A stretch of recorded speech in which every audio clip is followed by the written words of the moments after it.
What is going on, everybody? How we doing? It's the 21st of April, 2022. Happy. Is it today Thursday? Today would be Thursday, guys. How we doing today? It's your boy Joe. Welcome to another live stream. Today we're just gonna be blasting through these Hack the Box labs. We're gonna be going through the Certified Ethical Hacker Cert Guide as well. Too, we took a look at that the other day while we were using HacktheBox. So it's gonna be like a combination of both. We're gonna be using HacktheBox Labs. We're gonna be reading through the Certified Ethical Hacker Cert Guide, and then I also got Cisco Modeling Lab up too, because I want to take a deeper dive into getting to better know Nmap. I also got the Nmap actual website up. So if we need to if we want to look up some stuff that maybe some of the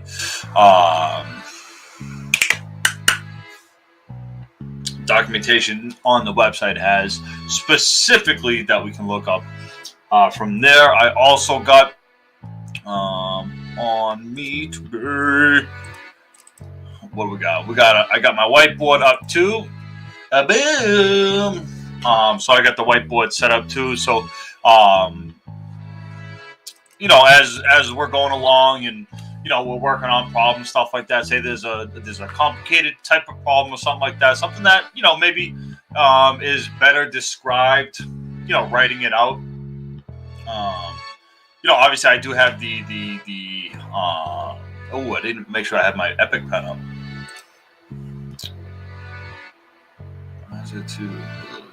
That's probably part of the reason what was going on. All right, but I do got Epic pen up, so let me just move it over here. So I got my pen up, and I got everything already up. I already got Hack the Lab. Let me just make sure Hack the Lab is still, still logged in. Hack the Lab. Good. You know what? Let me just do this. Collections.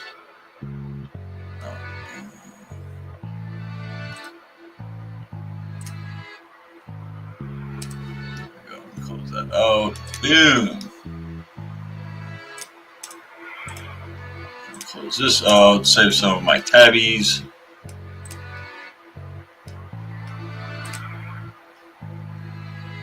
I gotta open you up.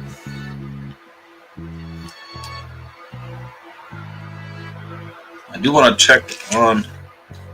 Did I lose music? No. Music still sounds pretty dope. Still sounds good.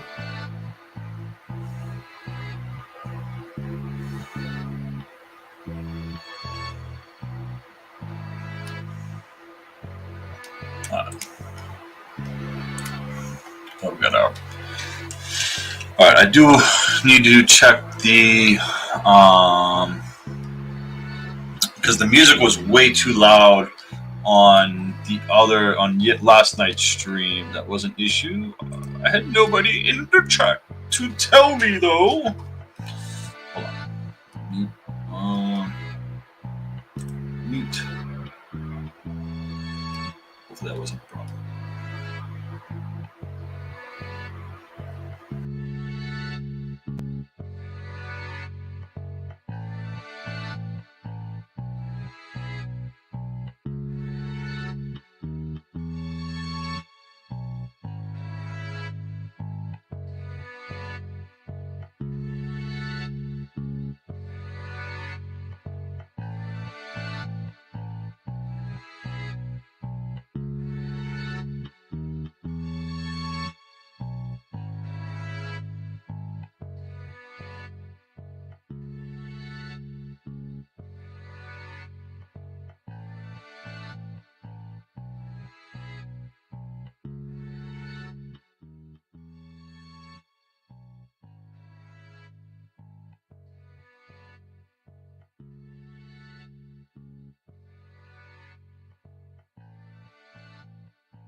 All right, I just want to see how this is.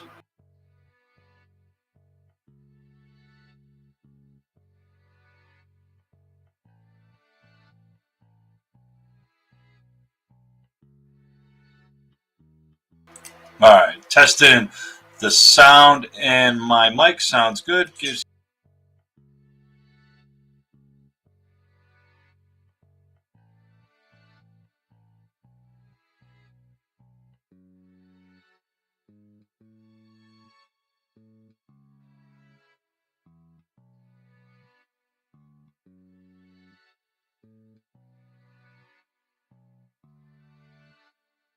all right, very good. I just needed to just make sure that music wasn't overdoing my voice, because last night that was one of the issues that I didn't realize that was happening.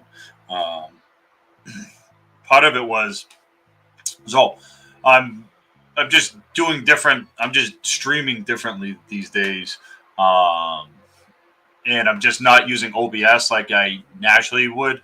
So without using OBS, I don't have all the controls in the world, not like I normally would. Well, at least how I'm used to streaming. How's that for you? Um, so, um,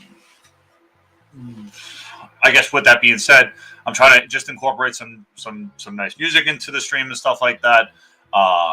So I just had to get the volume, my internal volume control correct. I just wanted to make sure that was good and that it still wasn't loud enough, because I was trying to do it last night with the browser, because the source that my nose is so itchy right now. The source that I'm using, um, it's just I could just pull it up with a. I just pull it up in a web browser, so um,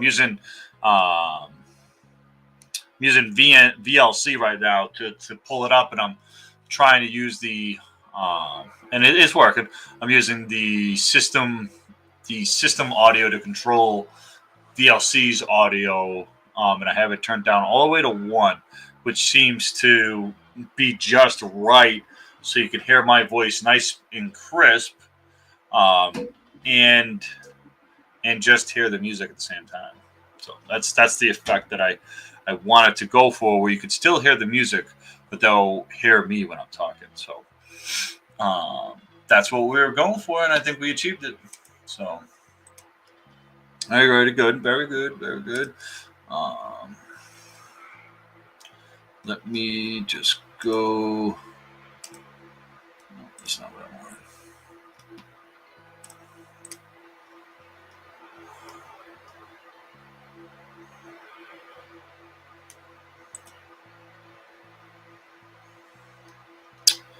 And I just want to make sure that I'm watching my Rumble rants. So if you are in Rumble, just give me a good thumbs up in the Rumble chat there. Again, I'm pretty new to streaming on Rumble. And yeah, just trying to work out all the kinks, making sure that I'm watching everything. I'm pretty sure that the stream thing that I'm using for my chats, I think it brings in Rumble chats. But I do have Rumble opened up in a separate browser just in case, just so I can monitor that at any time. If you guys have any questions, hit me up in the chat. Okay. Let's get, you know what? Since we're not going to be really using the, let's do this.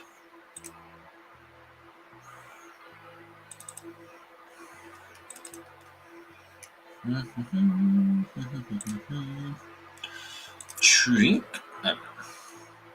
All right, there we go. That's good. All right. Hello. All right. So we need to get the walkthrough opened up here, so we can go through this. And this is today. So let's get into today. So today, we're going to be finishing up. Now I can move on to the next tier, but there is a couple more. I think there's two more labs here in HacktheBox tier. This is tier 0 starting up. These are a couple of the VIP labs, though, that I have access to. So we're going to walk through those VIP labs. So we have Explosive, which is it's going to be a Windows a Windows-based lab. So this ought to be fun. I think it has to do with RDP. RDP is like Windows. It's like Windows version of like their VLC protocol, where you can pretty much remote log into a host, and just do what you would. You know what I'm saying? You have certain accesses and stuff like that, and I believe you can set up accesses and for access accounts and stuff like that for management purposes and cool stuff like that. All right, so we're gonna take a look. We'll take a look at the at a little readout here. All right, so explosive write-up. So introduction. So in the corporate environment, employees sometimes need to support their peers. Let's assume a new employee just onboarded and they have access to technical tools on their corporate Windows operating system that allows them to do their job efficiently. Some of these tools can intercept. Is music still going? Or did I lose it?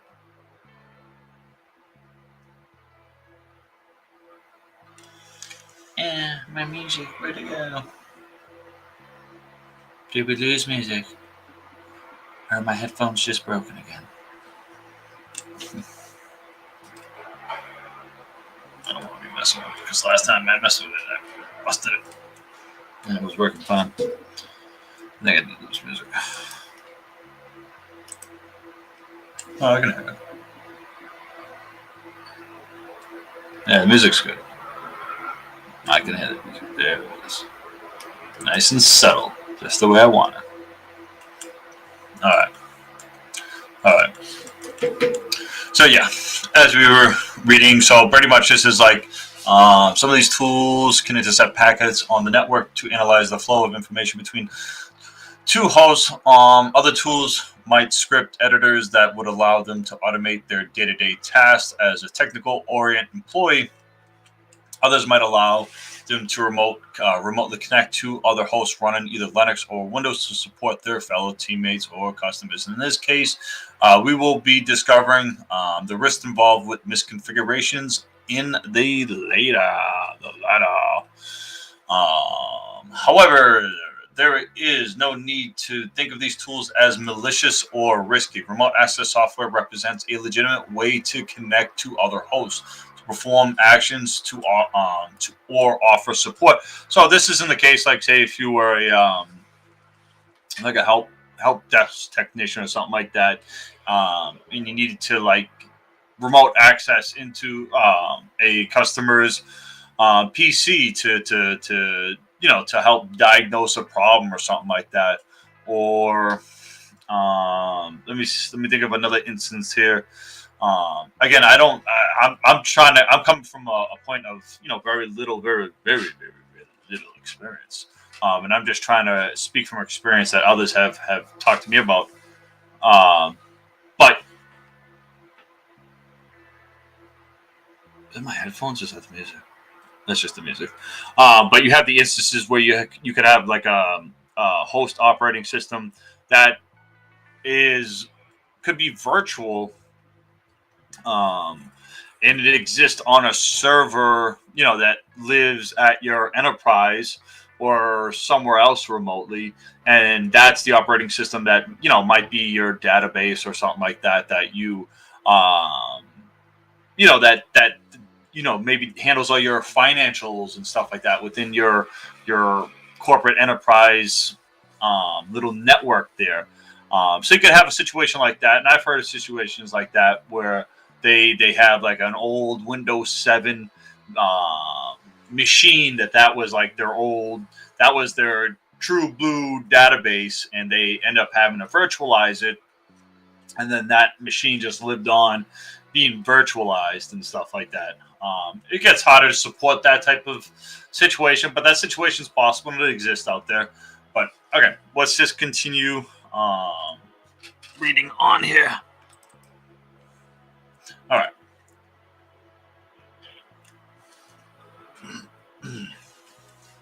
All right. In this case, we discover the risk involved with the misconfiguration of the ladder. However, there is no need to think. Yep. Right. Anyway, connect to other hosts. Remote access software represents a legitimate way to connect to other hosts. The interactions involved by using any type of remote access tools can either be command line interface or GUI based. Obviously, like that'd be like when we get into RDP, that'd be like the graphical user interface, like a VLC, terminal. So you have your terminal access CLI. These tools use the same protocols as their base to communicate with their host, which is RDP. So RDP stands for remote desktop protocol. We should also let's make sure we're taking notes. I think I had a notepad up.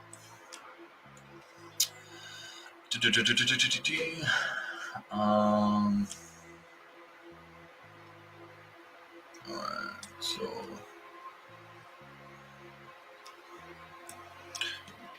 notes right here. All right, so RDP remote desktop protocol.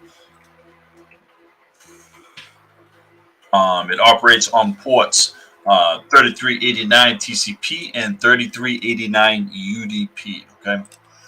The only difference consists of how information relayed by protocols presented to the end user. So, that gets to the difference of TCP and UDP. TCP is a more, how will I say this, connection-based type of connection where it will know how many packets. It will know what the order of the packets it's being sent in. So say you're doing you're doing this over a TCP connection. It'll run slower, but it won't skip. How's that? And if you were doing this over a UDP section, you will get into the situation where it would skip instead of running slow. So that's the difference between like a UDP connection and a TCP connection. When you're talking in something like in this, for instance, not have you. Remote access tools, command line interface based remote access tools have been around forever. A rudimentary example of these is Telnet. So Telnet, if you follow this, the stream, we've talked about Telnet before, in the insecurities of Telnet, and for the most part, Telnet. And I tell you what, my wife's got me all freaked out today. She went to the wood. She went to our walk in the woods with the kiddos, and I told her. I kept telling her when she came back, and I told her check for ticks, and she said she did. She said she checked everybody, and she goes to clean the bedding this afternoon, and what did we find on the bed? A tick. So I'm all freaked out now. It didn't look like it was feeding or anything like that. It was a small little guy. It doesn't look like it was full of blood. But we didn't find anything on anybody, so. But I'm all itchy now. But that's neither here nor there. But either way, so we were talking about Telnet. So Telnet, we've talked about Telnet before in the past. Telnet is it's an older protocol. It still exists. It's still around. But it's completely unsecure. Everything you send through Telnet comes through as pretty much text, clear text. So if I was sitting on the line that you were sending Telnet messages through, if I was intercepting them, I could read everything as clear text. That includes your passwords, everything you typed in. Every time you press that enter key, I get it as clear text. Or I can get it as clear text. How's that? which was explored briefly in the Meow machine. So we took a look at that. It is the most it in its most basic configuration. Telnet is considered insecure due to the lack of the ability to encrypt the data being sent through it securely. I don't know why I said through it securely. This implies that an attacker with access to the network, a TAP. So let's take that.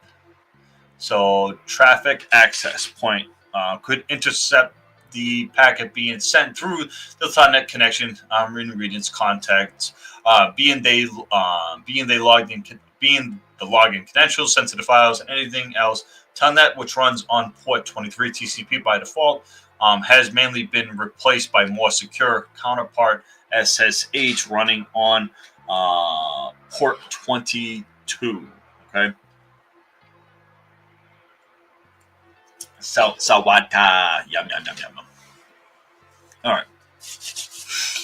Let's just take a couple notes on that. So we have TAP.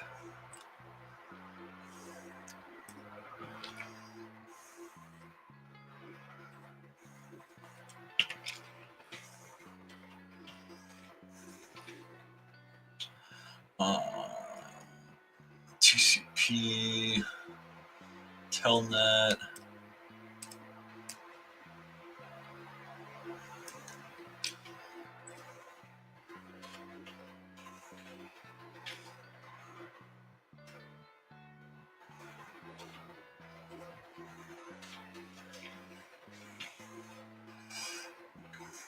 Keep moving. SSH, which stands for Secure Shell Protocol, as the required layer of authentication and encryption to the communication model, making it much more vulnerable approach to perform remote access and remote file transfers. All right. It involves both patch delivery, files, transfers, transfer logs, remote management in today's environment. So for the most part, a lot of services use SSH for pretty much everything for the most part. And then this is a good graphic here that we could take a look at.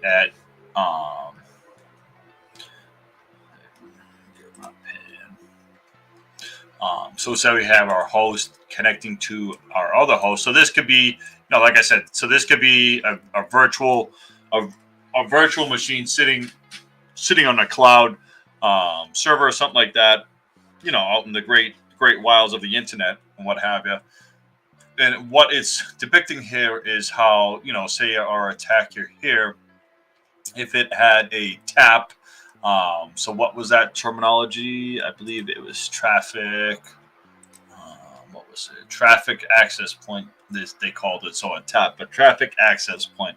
I haven't heard that acronym yet, so that's the only reason why I'm getting just new to me. So we're going to call that a TAP. So we have our TAP here.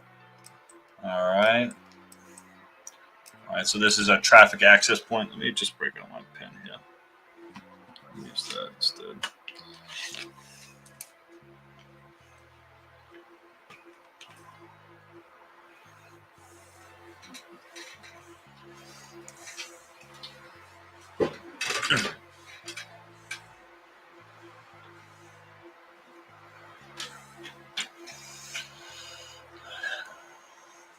So we have our what was I just talking about? Now I'm all messed up. See what happens? Squirrel. So we have our TAP, and the attacker here. What it's representing is so we have SSH running off of port 22, Telnet off of port 23 here.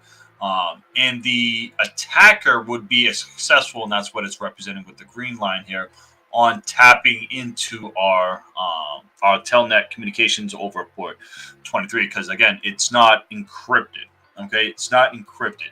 The attacker, say, could still get their hands on the packets, that contain the the SSH messages. Okay, but it's a matter of decrypting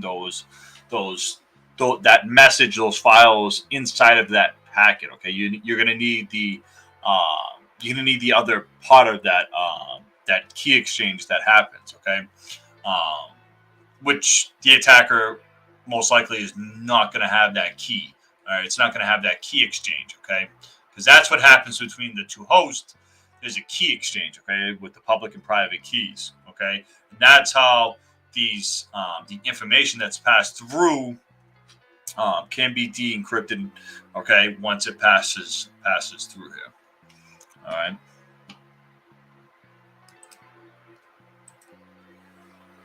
Oh, good. Finally get to use my pen finally.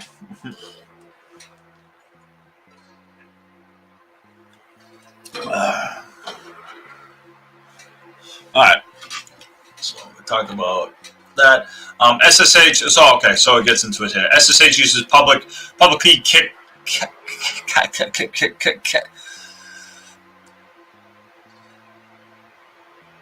speech impediments. SSH uses public key cryptograph to verify the remote host identity, and the communication model is based on the client. So client server architecture.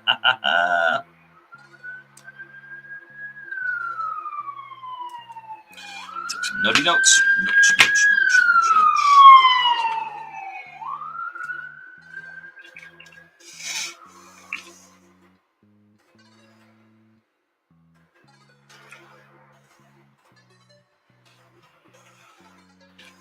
All right. As seen previously for FTP, SMTP, and other services, the local host uses the server's public key. So the local host uses the server's public key to verify the identity before establishing the encrypted tunnel connection. All right. And it's got a nice little infographic right here to depict on what it's doing in the background. Once the tunnel is established, system cymatically encryption methods and hash algorithms are used to ensure the confidentiality integrity of the data being sent over the tunnel. That's a nice little graphic too. Let me zoom in on that a little bit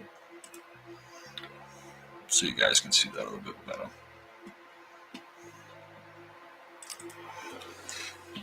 So,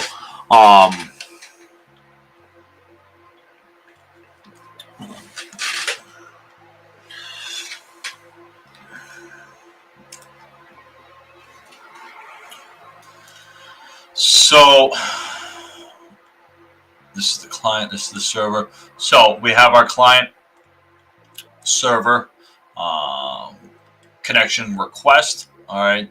So what we need to have on our client is the server's public key. Okay. So the server somewhere on the server, there's a public and private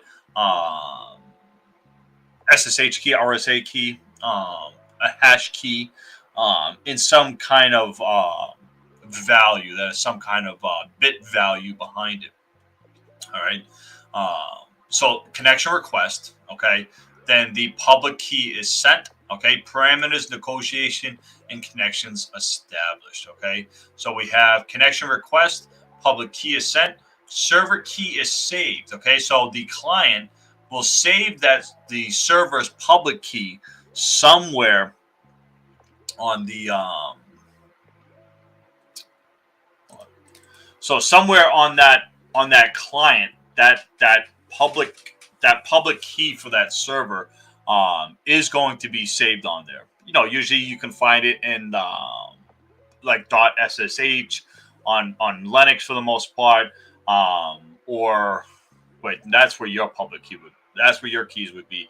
Hosts. So if you look under the host file, under the host directory, that's where you'll find like your known hosts and stuff like that on Linux and stuff like that too. But yeah, so we're crunching. We're doing good.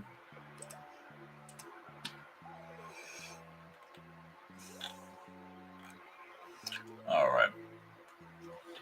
Now you guys can see that a little bit better now, right?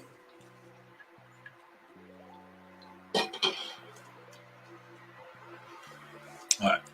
However, both Telnet and SSH only offer the end user access to remote terminal parts of the host being reached. That means that no display projections come with these tools. In order to be able to see the remote host displays, one can only resort to CLI-based tools such as X-Free RDP. Tools as this one are called tools such as this one are called remote desktop tools. Despite being part of the remote access family, the reasoning behind this is because the whole desktop can be remotely controlled by the user initiating the connection, like one we would if we were physically in the room. Remote host using keyboard and mouse to display the interact with it, including the ability to view graphical content, controlling the mouse pointer, keyboard input, easily interacting with web browser and more. In this scenario, we'll be using X-Free RDP. So it gives us an opportunity, and a lot of these tools I have never used ever, guys. So this is great lab and stuff here. But we got to take a couple quick notes. Okay.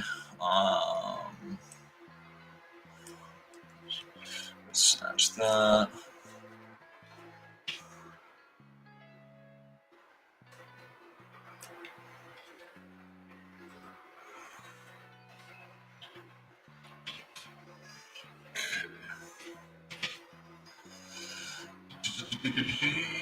All right, GUI remote access tools, graphical user interface remote access tools are newer to the family than the CLI based ones. Whatever old ones themselves. The technology gives kept evolving, making users' interaction with both the software and the remote host easier and more intuitive for the average user. The tools only allows for remote connections. There being no need for GUI-based tools that offers terminal connections only, as seen with the Telnet and SSH. Two of the most prevalent remote desktop tools are TeamViewer and Windows Remote Connection, formerly known as Terminal Service. So let's note that too.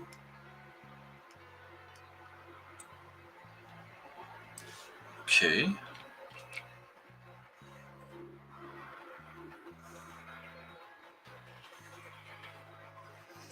All right. The screenshot below is from TeamViewer interface.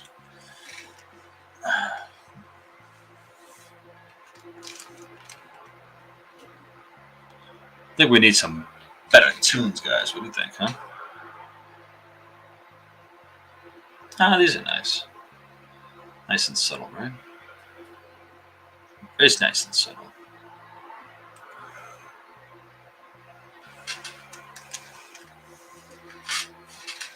All right, so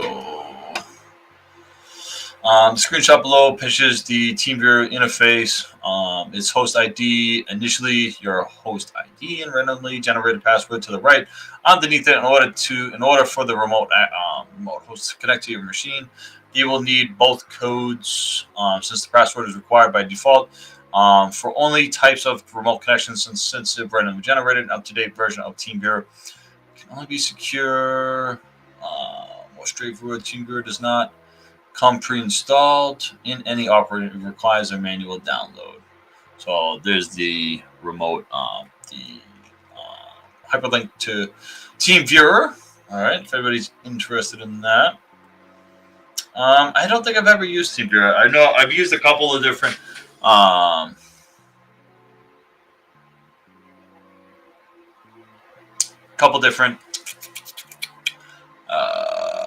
VLC servers and stuff like that.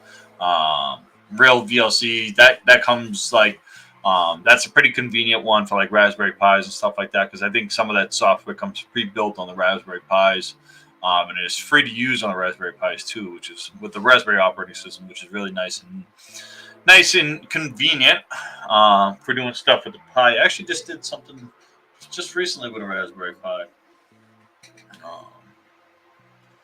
Been doing all kinds of cool stuff with it, but that's neither here nor there for now. Let's not get into that. No. How's everybody doing? Hope everybody's doing good. Let me just do this real quicker.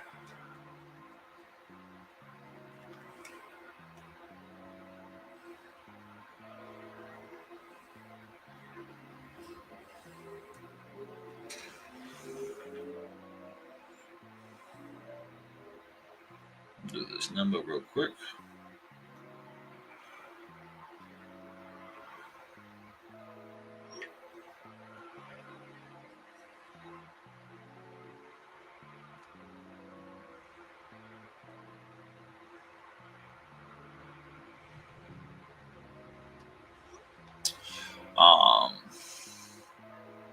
Hold on one second. I'm just sharing the stream real quick.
Well, hello.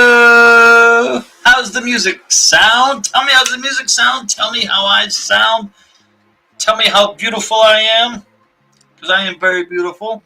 Look at me. Look at me. Oh, hold on. We need a close-up. Oh, look at me. I'm so beautiful. Thank you for joining the stream. I appreciate it. How's everybody doing?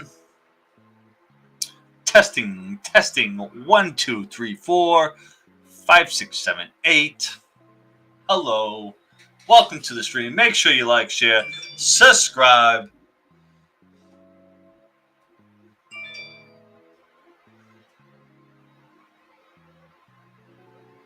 I don't hear music. You sound fine. So you do hear the music or you don't hear the music? If you don't, tell me and I'll turn it up.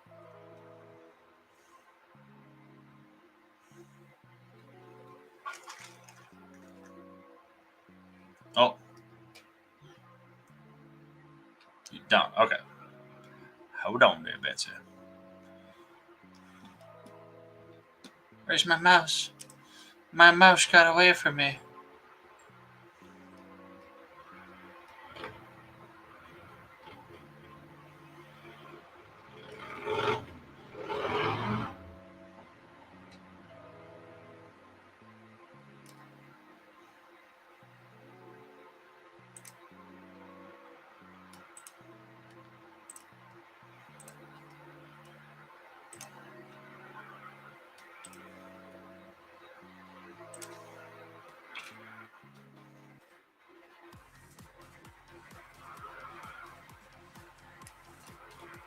Can you hear the music now?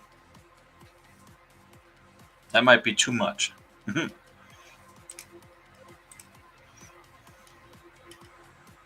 don't know how steady that is.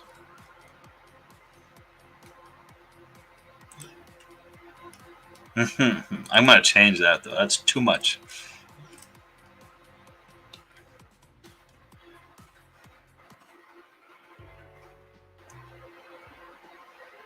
So you hear it a little bit? All right, tell me when it's too much.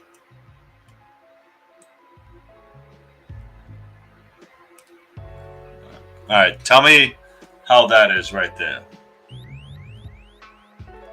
with my voice. I appreciate you doing this, by the way. I'm trying to get this figured out to where the right level is. Is that fine? All right. So that's good. I appreciate that. Oh, I messed up.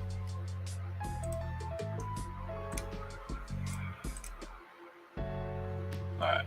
Thank you very much. I appreciate that.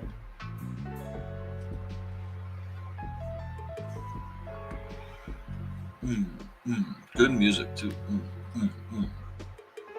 Nice and chill music. Good studying music. How you doing today? All right. So let's continue on here. All right. So this is just a obviously we're just talking about this. Excuse me, a image of TeamViewer. All right. So simply software that runs natively can sometimes be misconfigured because user experience or for inexperienced users. It's not always a key factor for developing technical tools integrated with some operating system. Take Windows Remote Desktop Connection, for example. Microsoft Remote Desktop Connection runs natively on Windows, which means that it comes pre-installed with every Windows operating system as a service without the need for the end user to perform any other actions other than activating the service, setting up its parameters. Okay, this is where some configuration errors come in, presenting us with cases such as the one below. All right. All right, so we're gonna probe the target here. So let's get over here, and I got logged out again. Let me just log back in real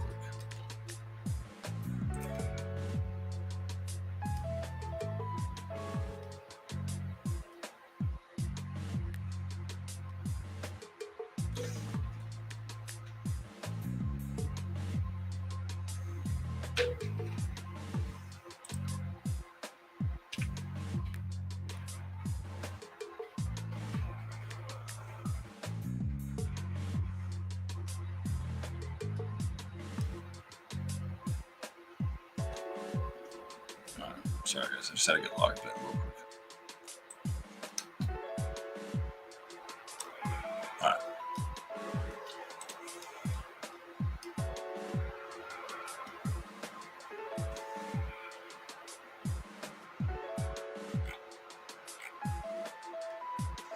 Let's go ahead and spawn the machine.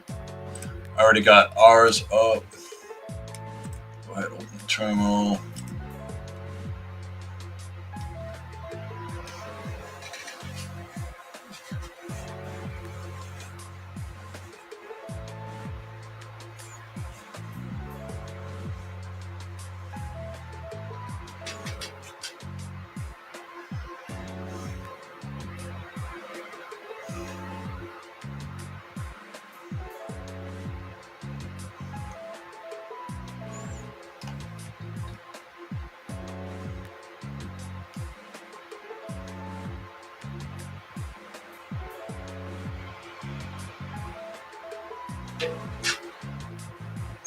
It's firing up right now, guys. All right. All right. Let's just write that down. 10, 3.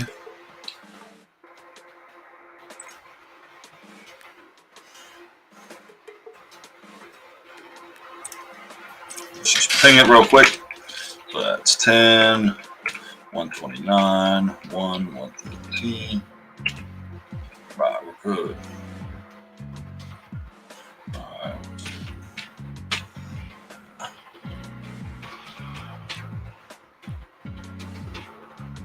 10, 9, 113.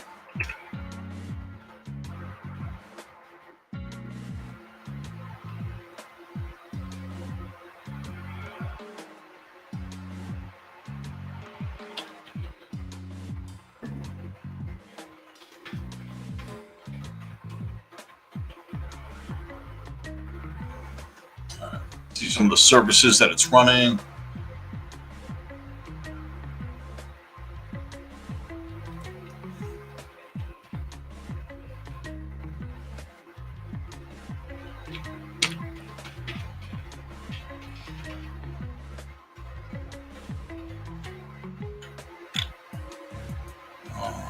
What's it? Oh, it's free.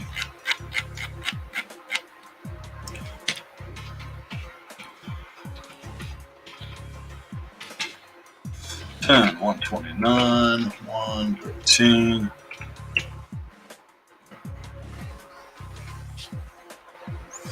I just had to do the I wanted to do the specific the probe. It's with the argument dash s, lowercase s, uppercase v, right here for our service version detection. Dash lowercase s, uppercase v, probes open ports to determine the service inversion info. Okay, and that's what we performed here. And that we get our printout here for nmap here on our targeted host 10.129.13, and it gives us a printout of the ports, what's open. So we have port 135, TCP 139, 445, and 3389. Okay, and then it gives us the service report here, a couple of them. Then it gives us the version of what it's running. Yep.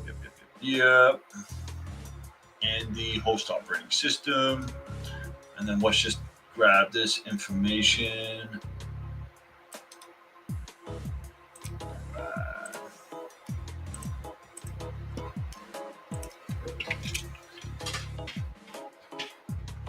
Slap it in my notes. Back here.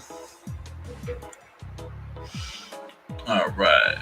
It's always a good idea to research the ports found in order to understand the big picture. Speed Guide is a good resource for those who are just starting out with their network basics and are interested in understand more common ports at a glance.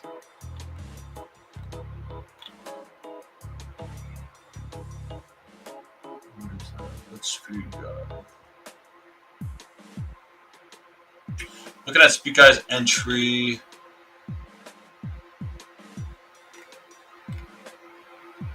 Looking at Speed Guide's entry for port 3389, we've deemed it interesting. It is typically used for Windows RDP, remote desktop, and remote assistant connections over RDP remote desktop protocol.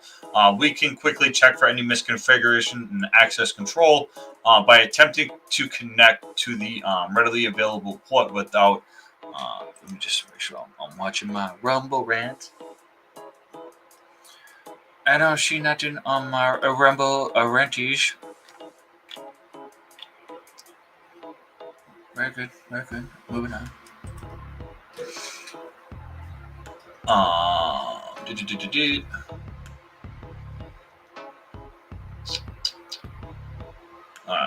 None of its connections are non. Foothold, as mentioned before, we will be using X-Free RDP to connect from our Pirate Security Virtual Machine. That's what we're running. You can check if X-Free RDP is already installed.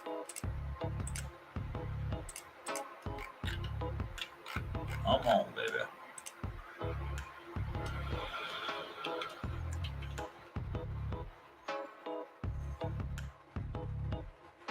Oh, I forgot. This is one of those click ones, huh?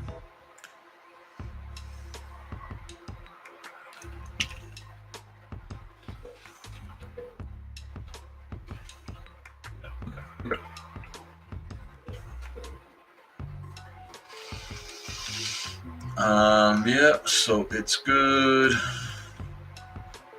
All right, we don't need to install it, but it does have the instructions if we did need to install it.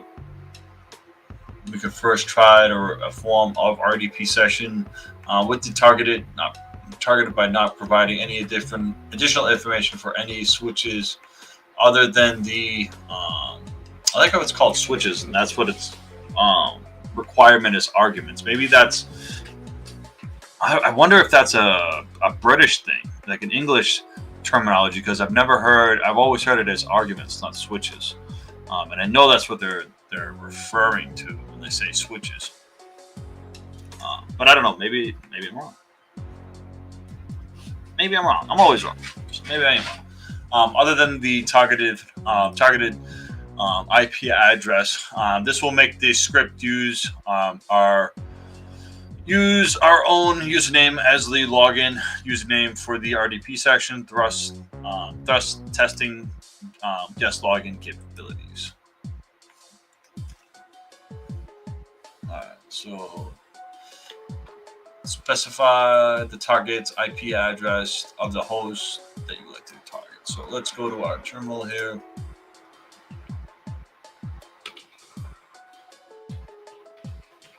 Check out if we got any information on it. We'll just look at the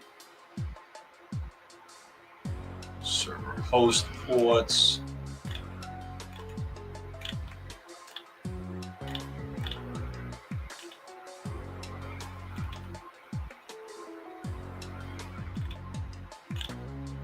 It's got a lot.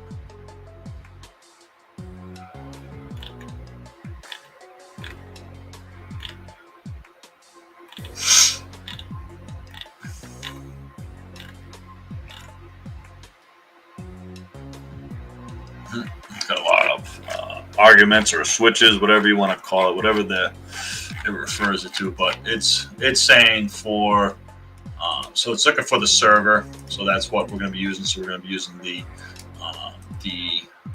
dash v here. So it's going to be x free using the using the other slash. It's using the other slash.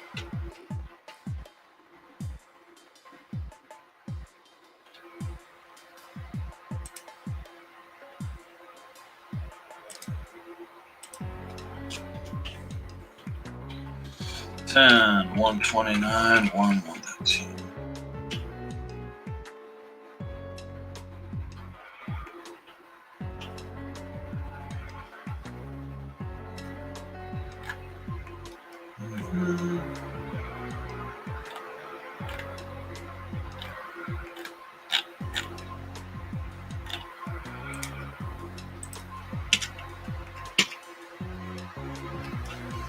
So that failed.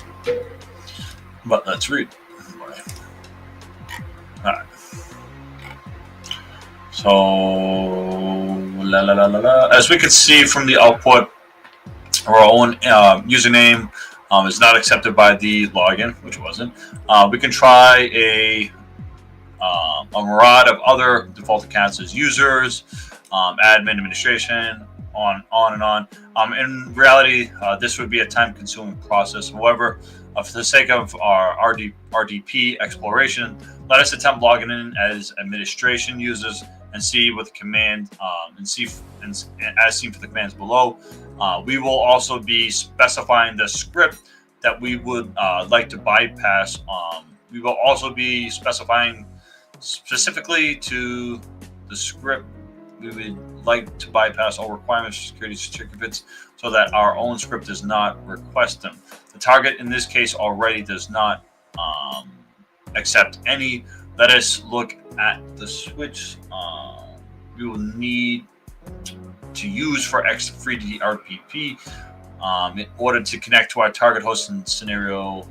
Oh, okay, so we're given. I'm gonna try to refer to these switches, man, instead of arguments, just for the sake of being consistent with what the documentation is going over here. So it looks like hold on.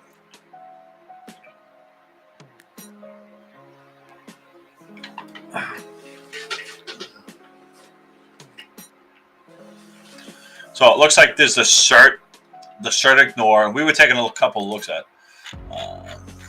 Let's just do this again.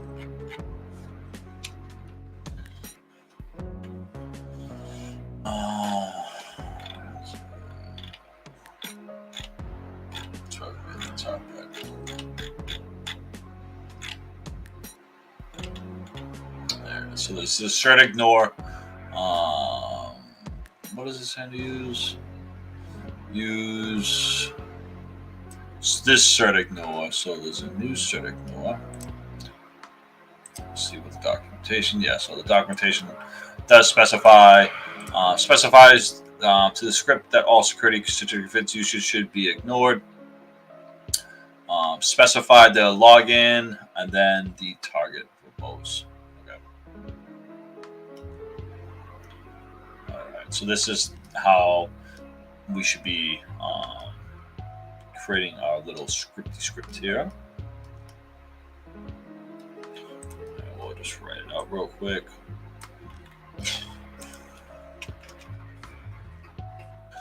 X-free RDP.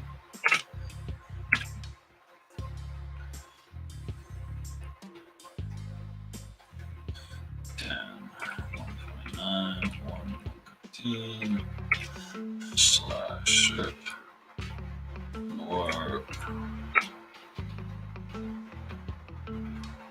if I could spell, I would be a genius. And then you add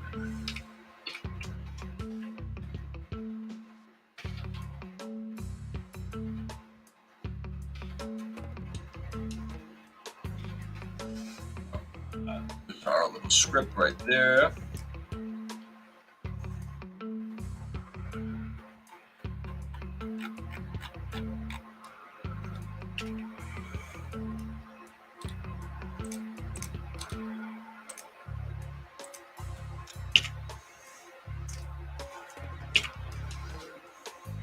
All right, and we're logged in.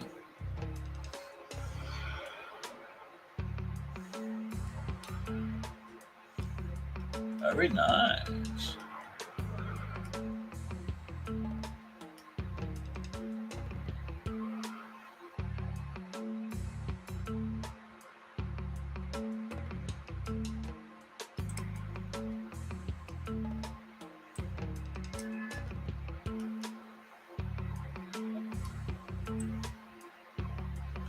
All right, we are in there like swim there.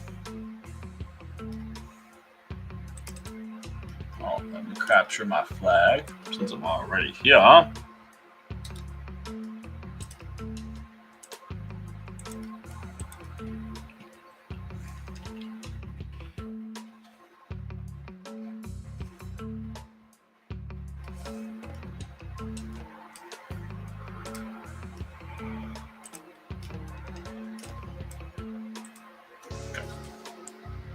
right. The output is different this time. During the initialization of the RDP session, we were asked for a password. In this case, administration account has been configured with a password for logging in for the sake of accessibility for the end user. This is a severe mishap in configuration and result in us, the attacker, gaining access to the machine without any effort. Ooh, you messed up, boy. All right, so yep, we gain access without the prompt. When prompt for the password, like the above, just hit enter and continue. Following this, a large output and display the terminal from what access will be loaded. The flag we are looking for is located on the desktop. And congrats. Okay. And we got our flag.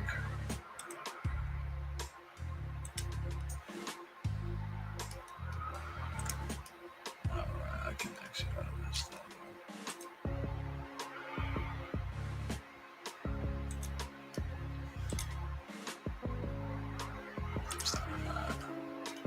Alright. So now let's go through the oh, my back is breaking over here. Let's go through their little questionnaire here. What does the 3-letter acronym for RDP stand for? Oh, let's go to our handy schmandy or notey notes here.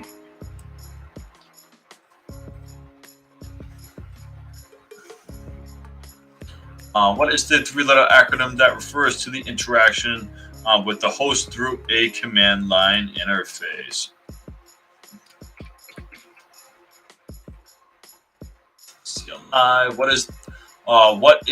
What about graphical unit? And what about a graphical? So it's GUI. What is the name? What is the name for an old remote access tool that let's tell them that.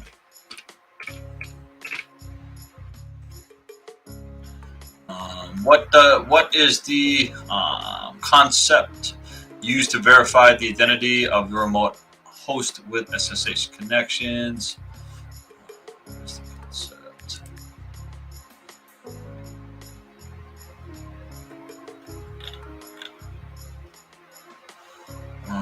Oh, there we go.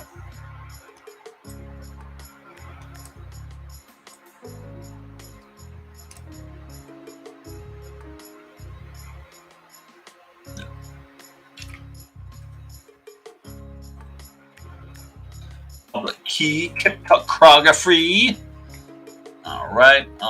What is the name of the tool that we can use to initiate a remote, a desktop projection to our host from our terminal? And that's free RDP.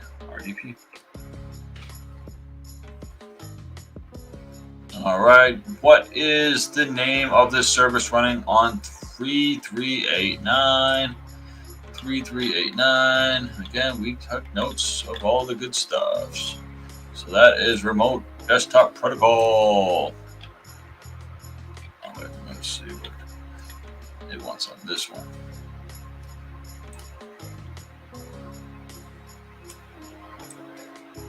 That's what I wanted. Okay. What is the switch used to specify the target's host IP? Okay. That's the switch, and then we need the flag.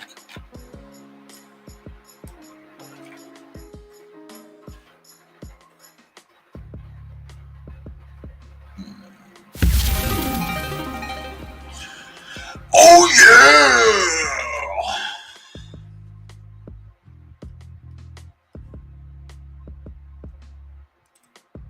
Very good. Very good.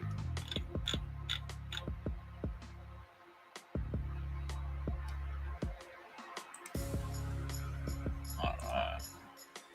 What's the next one? Pre-ignition is a nice little another Linux one. Let's get the walkthrough here.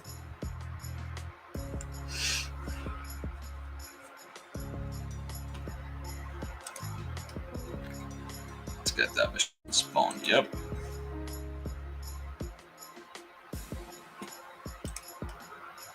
Take a look at this.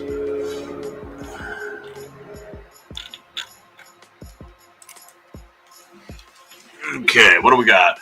Pre-ignition write-up. All right. All right. Let's get into it. Let's get into it, everybody. Can you hear me, everybody? Can you hear me loud and clear? Just sit on some of these other profiles I don't need up right now.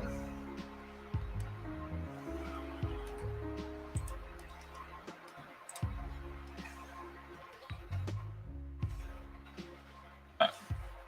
Let's shut down some stuff real quick I wasn't using anymore. All right. So introduction. In most environments, web servers play a big part in the infrastructure.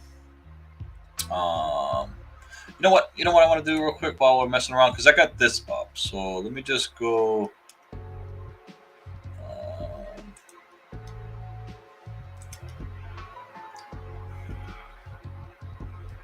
I won't mess around. Might as well.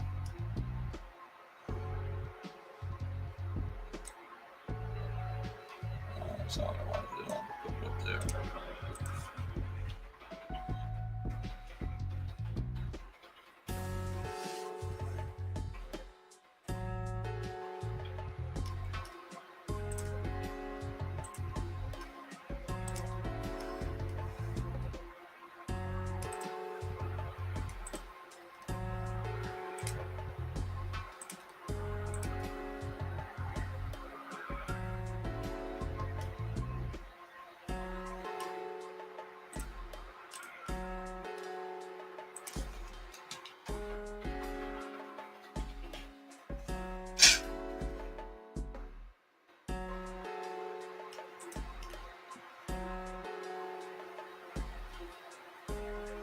So this is living inside of my my Cisco Modeling Lab, and I should be connected.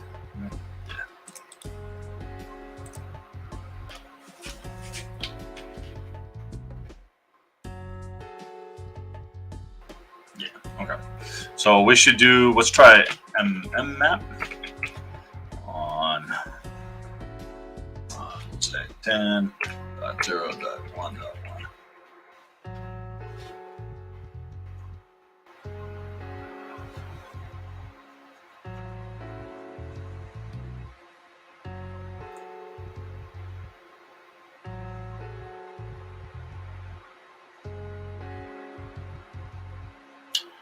So, yeah, look at that. I did find a couple services, and then we could take a look at 100 too. That one. Yeah, I know. There's no DNS running. So yeah. So there you go. So that's pretty cool. So then we could do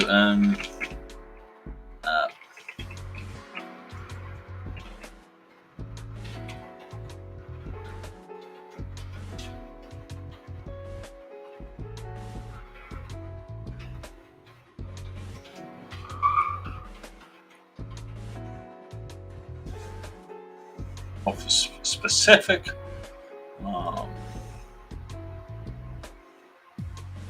This is just establishing everything that we're learning so far, guys.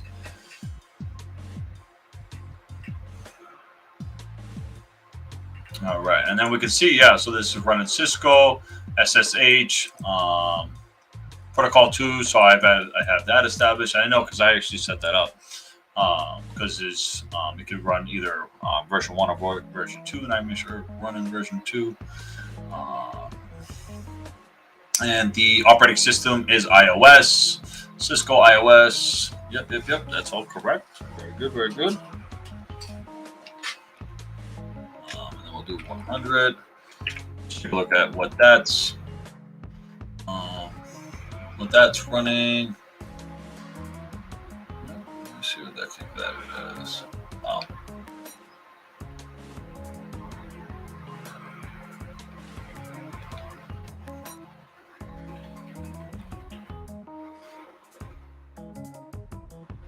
It's like it got darker all of a sudden.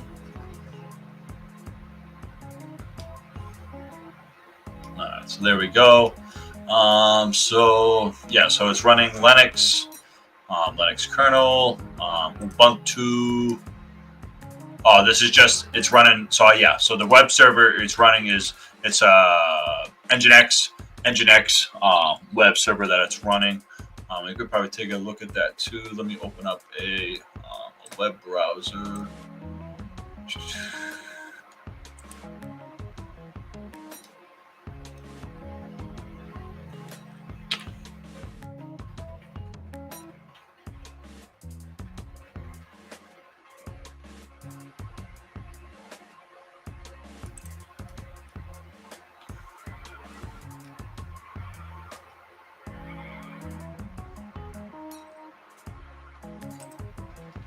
So we go to 10, 0, 1, 100.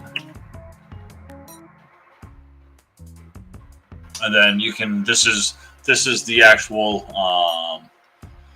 in the lab.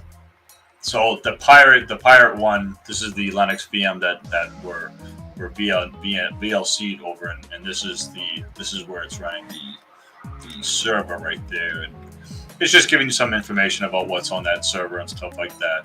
I had when I was creating the lab, I had made this as a tool to remind me of where I was putting everything and stuff like that. So very good. So everything's working nice. I'm glad everything's up and good. And just reestablishing what we're learning with HacktheBox. So that's why I wanted to do what I wanted to do with Cisco Modeling Lab today. That's it. Oh, that's it. How's everybody doing, though? Hope everybody's doing good.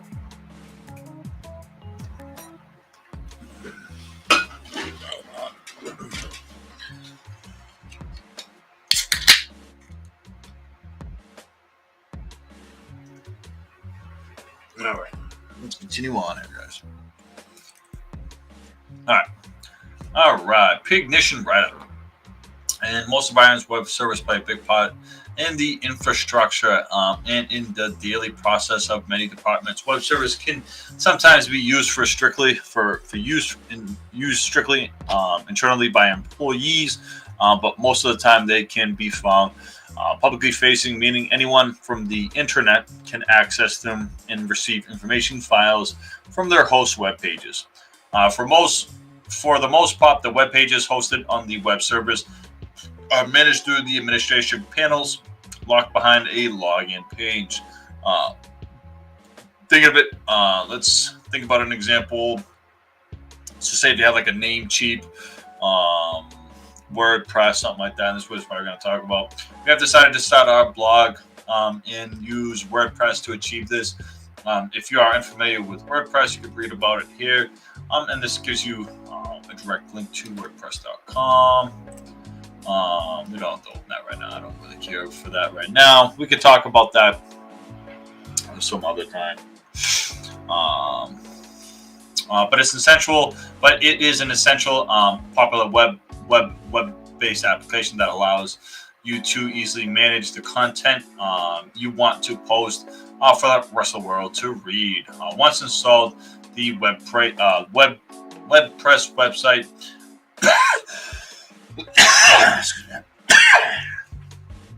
I'm dying over here. We'll have a publicly facing side and a privately facing side. The latter being your administration panel host at www.website.com/wp/admin. Okay, now this is a popular exploit too. A lot of by accident, and it's by accident that's available. That's available. That could be publicly facing, and people could, just search that up and try to, hack through the back door of your web server. Again, if you're using like WordPress, this page is locked behind a login screen. A quick note: you can learn more about hacking WordPress websites by checking out the Hacking WordPress module on the HacktheBox Academy. Very good, very good. We're going to get into that too as we progress in our education here too, guys. Once you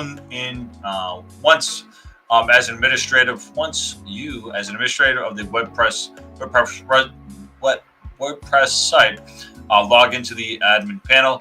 You will have access to the to a myriad of controls ranging from content uploading mechanisms, theme selection, custom scripts, editing for specific pages, and more. The more you learn about WordPress, the more you will likely see how this is a vital part of success of Pinterest. And some of these mechanisms could be outdated and come with critical flaws that would allow an attacker to gain a foothold and subsequently pivot through the network with ease. Okay, so it's talking about vulnerabilities in some of these older technologies and whatnot.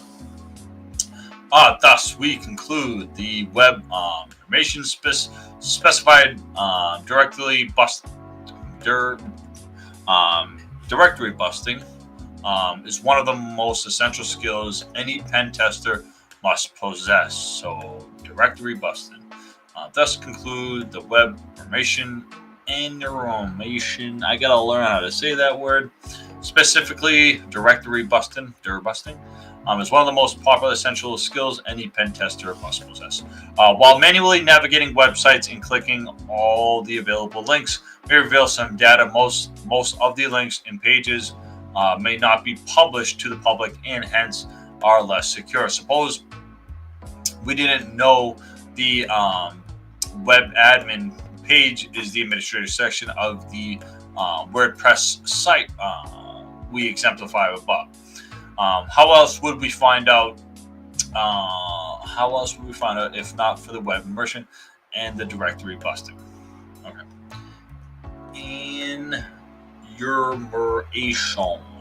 Emulation. I gotta learn how to say that word. It's so difficult. All right. So did everything come up? So we got our new box here.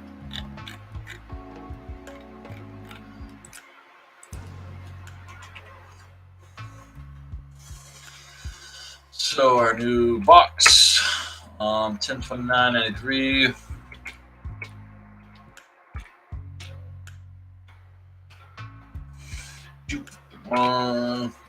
That's our new boxy box.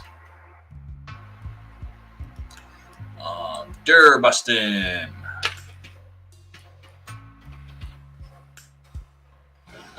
Did I get it right? I think I did. Okay.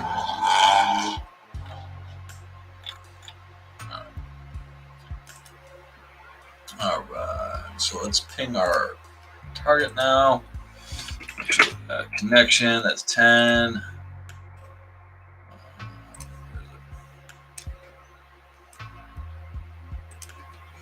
129, 93.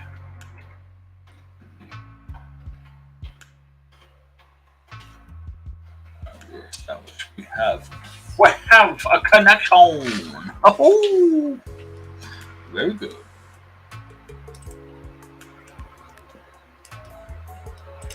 Hold on there, Betsy.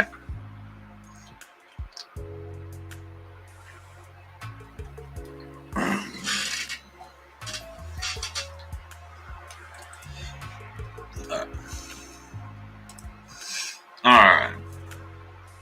So we verified our connectivity to our host. We've done that. Immediately after follows. So this is just going to be like I feel like it's getting me in the habit of, okay, we got a ping, then we're going to hit it with some mmap, because when we want to find out what does this target potentially have for services. Okay, so ping it, then we're going to hit it with a little probe. Okay, so we're gonna like slicing and dice it, baby. Slicing and dice it. So we're gonna hit it with a little mmap, a little probes. Everybody likes a probe, right, baby? We like a probe. Everybody likes a probe. Woohoo! Well, I just heard aliens are getting us pregnant now, guys. You guys hear about that? Yeah, Fox News says alien babies.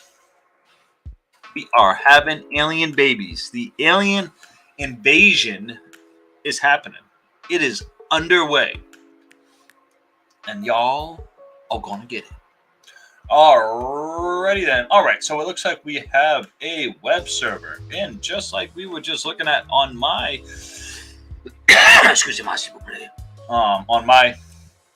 on my lab, we have an Nginx server here. It gives us the specific version and the happiness sauce. Yep.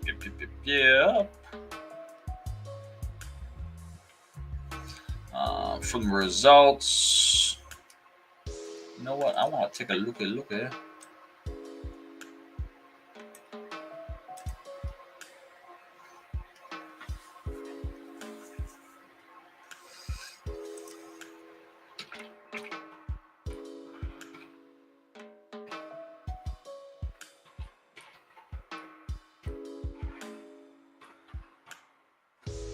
Good. 251.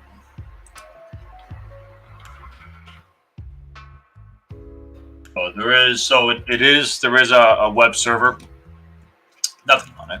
At least nothing right now. Might be something behind it.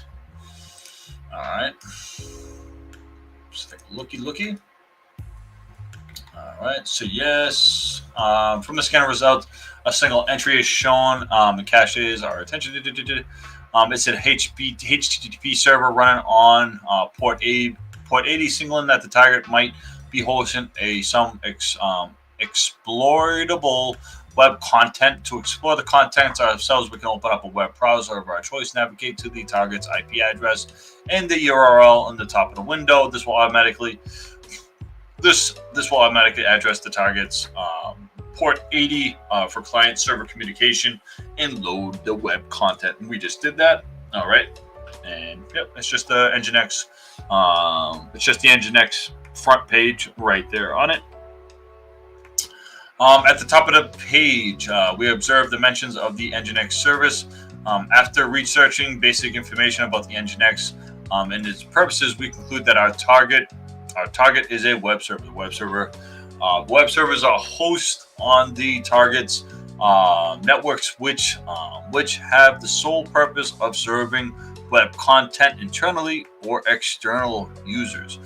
Sub-web pages, image, videos, audio files, and other types. Typically, a web server is accessible from the internet to allow for the stored content to be explored by online public for many reasons: shopping, providing, yada yada, services, banking, and whatever have you. Everything you do for the most part these days is being served up by a web, for the most part by a web server, being served up on a plate of HTML. All right. What we are looking at on the web browser screen is default post installation page. So that's just like the front page for the Nginx server, meaning that there is a possibility that the web application might not be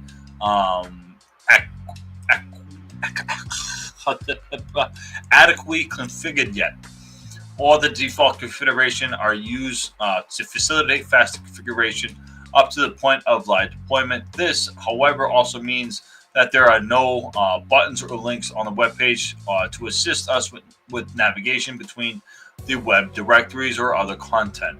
When browsing a regular web page, we use the elements to move around on the website.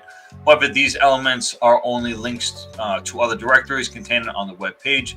We get loaded into the web browser as if manually configured to navigate to them using the URL search bar at the top of the browser screen. Knowing this, we could attempt to find any hidden content hosted on the web server. The short answer is yes, but to avoid guessing URLs mainly through the browser search screen, we could find a better solution. The method is called the dir busting. Ooh, this is new, something I've never learned. Dir busting. Short for directory busting. For this purposes, you will be using a tool called GoBuster, which is written in Go. I have never written anything in Go, so it'd be interesting to use. This is probably my first type of. I can't say if this is my first application ever used in Go because I can't even. I wouldn't be able to tell you if I saw it. But I've never written anything in Go. I've always wanted to. I just don't really want to writing anything in Go. I've just never had the reason to, mainly. If you do not have GoBuster installed on your machine yet, you can follow the instructions below to install it successfully. Palmbox already comes with it. Yep. Some Golang. That's the language package right there, Golang. Link to Golang. We don't need to get into Golang right now. That's a whole other can of worms, guys. All right, so it's already got it all built.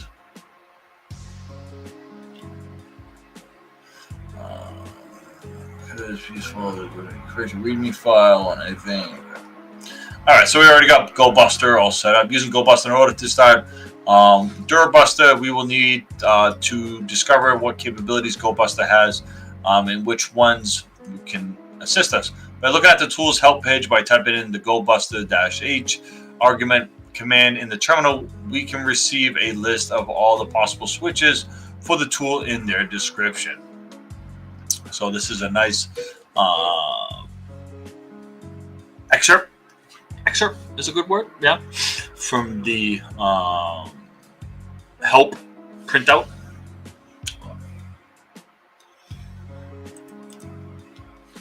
Nah, it's full screen on me. Not what I wanted.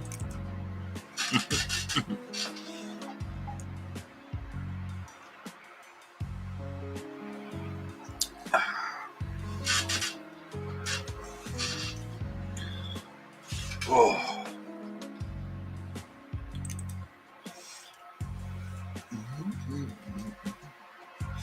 Doing pretty good. About an hour and a half into it. All right, so there's our little Go Buster help. All right, with some of its flags, its flaggy flags. So we have pen extension, redirects, headers. I don't know how to use it yet, so we will probably be using dash undercase U for the target's URL. I'm guessing. Uppercase U's username. Discovery upon finding the file. Search for maybe.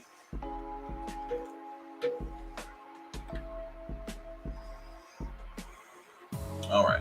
In other case, we will only need to use the following. Okay. So what was W? I didn't even see it. It's not there as well. Okay.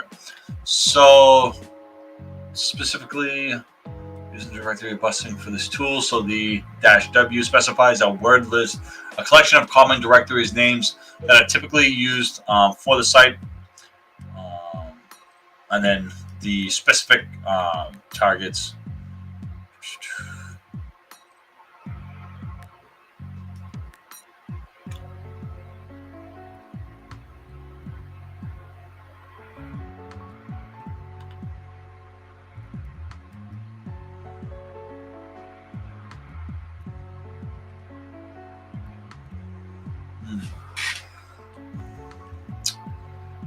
In the word list, the entry.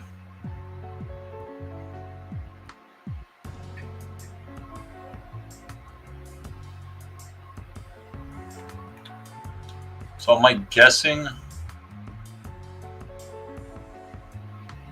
Oh, it must be that must be a common directory then. The users share word list, Derby comment text. That must be a common directory, and that's why it's asking for us to go after it right there.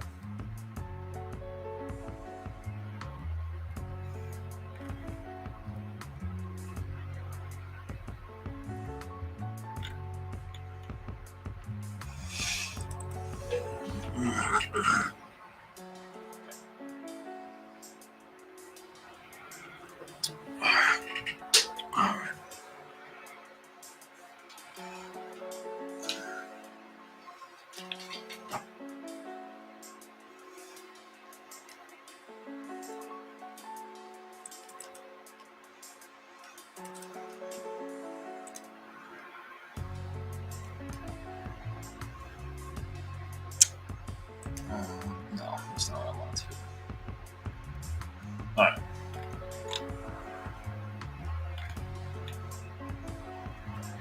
All right, guys, hang tight for this. Let me turn off the music. Hang tight for just 1 second, and I'll be right back, guys.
All right, everybody, we're back. How are we doing?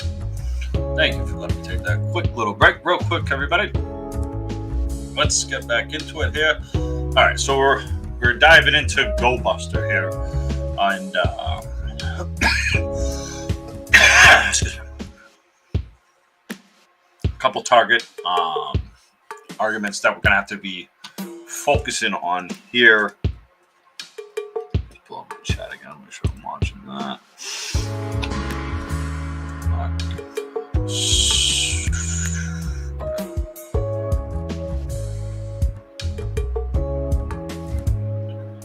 In the WordPress, we need in the word list, we use the entry admin.php was presented. Where was that presented? All right, let's go to our machine again.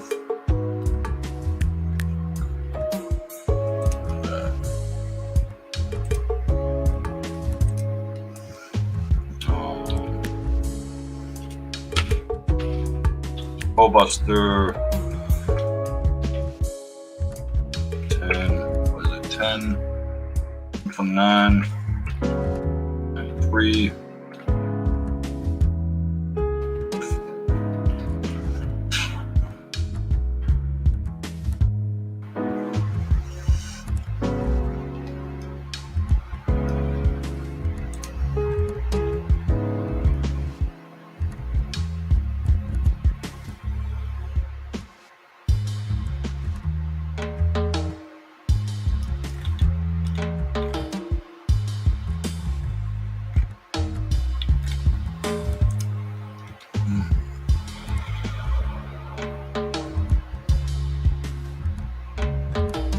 Unknown shorthand flag. Okay, so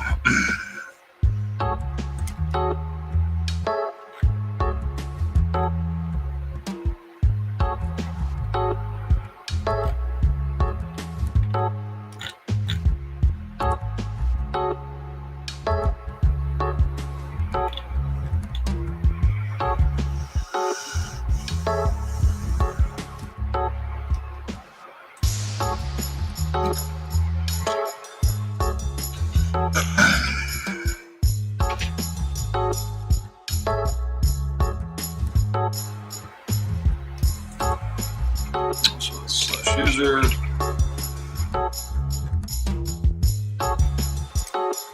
User share. Sorry.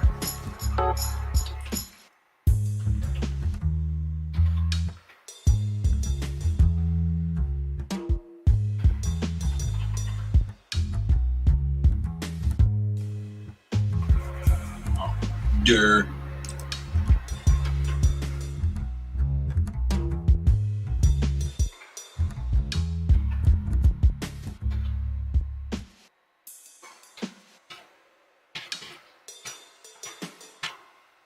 Nine 93.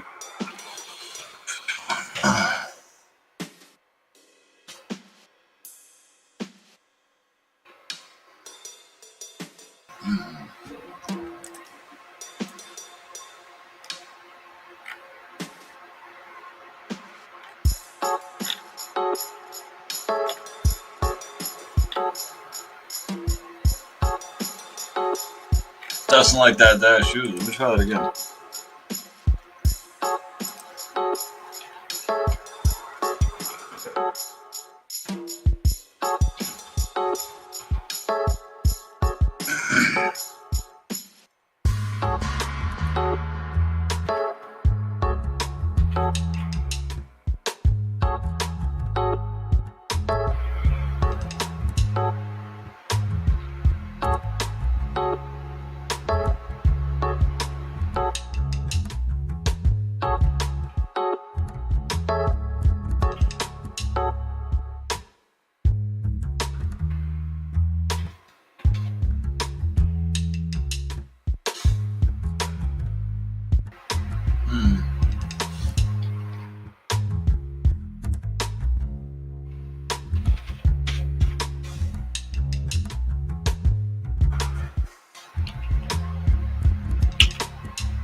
Alright, so it doesn't matter if I run it with sudo.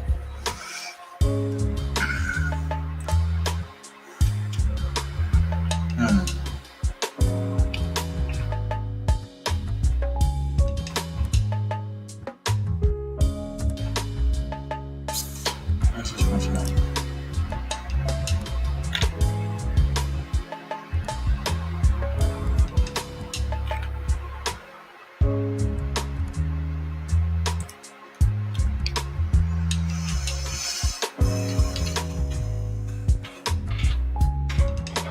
There it goes. It's messing.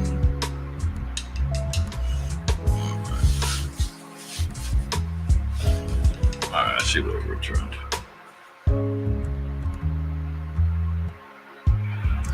Let's run the help on that. I still don't know what I was thinking.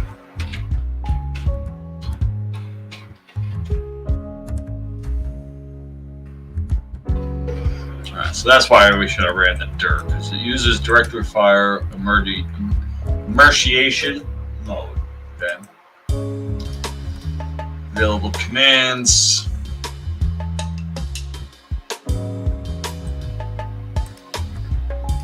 Okay. That's why I prompt that S3.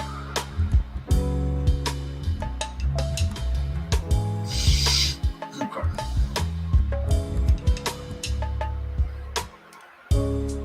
And then, yeah.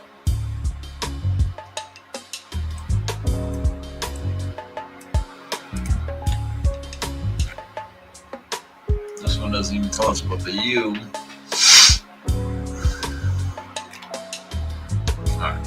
But let me see here. So we got our admin PHP. So what that says then is that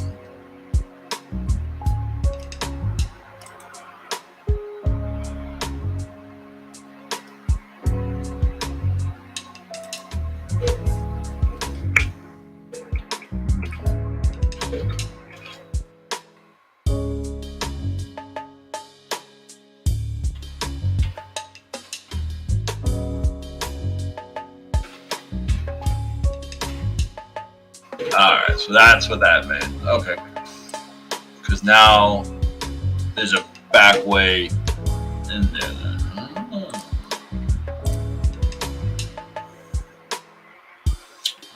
Okay.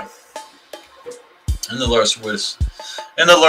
word list, we used the entry admin PHP was presented, and from our results, we could see that the page there is the same present with the GlobalBuster. Did here was make several connections attempts on the targets using HTTP GET methods requesting the pages from the web servers with different URL variations. Okay, so I see what GoBuster does. It hits it like with like multiple types of GET. So yeah, there you go. So so there you go. There's like a quick list of like it just hits it up a whole bunch of times with a whole bunch of stuff, and then that's where you get back with the admin PHP. Out of all the variations, there you go. Out of all the variations found in the word list we specified, admin.php existed and was returned to us in the output as seen below, signaling that the web page exists, and we can navigate to it manually to check it out. Oh, you know what I didn't do? I didn't lower my audio.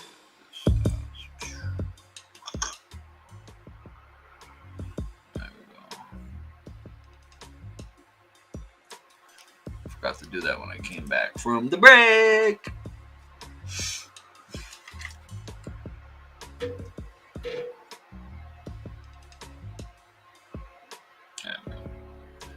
Where it's supposed to be at. Just barely. Yeah, hopefully you guys could have heard me over all that. That'd be a bummer if you couldn't.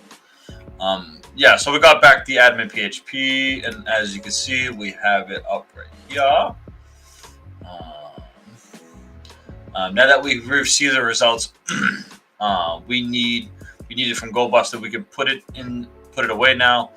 If we want to dive deeper into the directory busting of the web immersion, we can follow up with the module of fluff. It's just another tool like GoBuster around where we can develop a comprehensive module on the HacktheBox Academy. If you want to learn more about the directory, yada yada yada yada yada.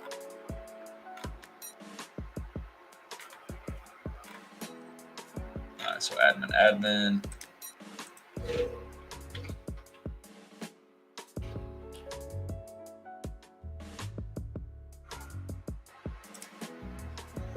All right. and there's our flag.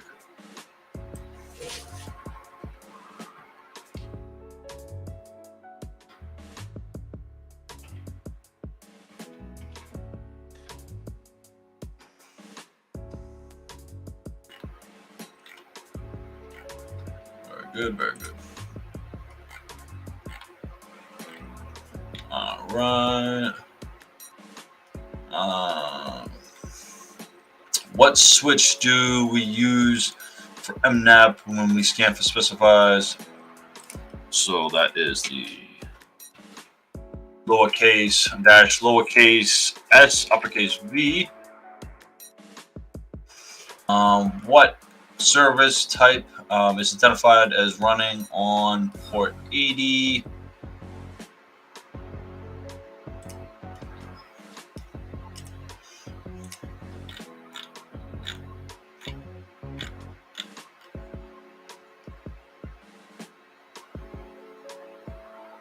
HTTPD.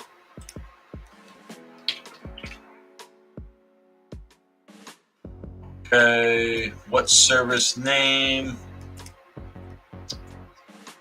Nginx 1.1. Oh, yo, mother. I'm forgetting that about Linux. Boop.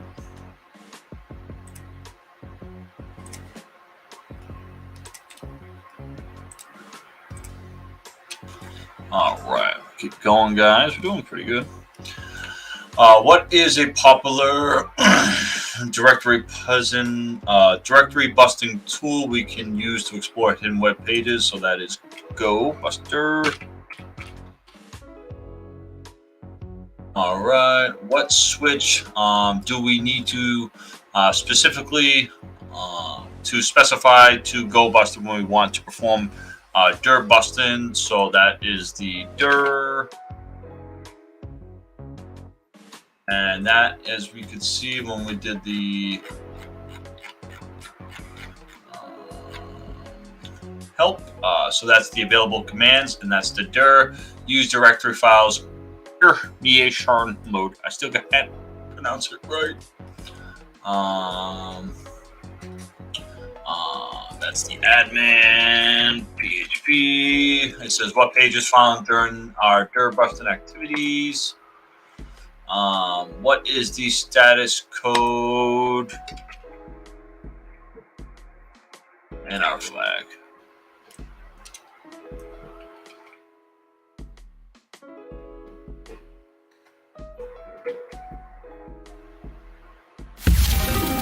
Yeah, we did it, boys. Ooh, another one for the team. Oh yeah, oh yeah, oh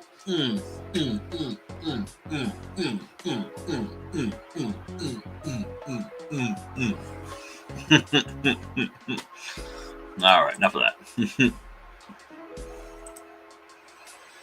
All right, congratulations. You have completed the starting tier. Progress through the other tiers to develop your hacking knowledge. Very good.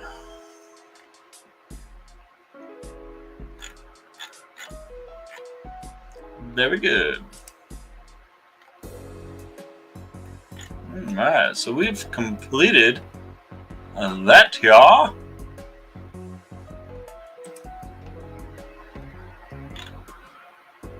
Now we're on to the next one. We've got some labbies in here. What's this next lab? All right, appointment. Do we have any ones that get hard? I want ones that are extremely hard. All right.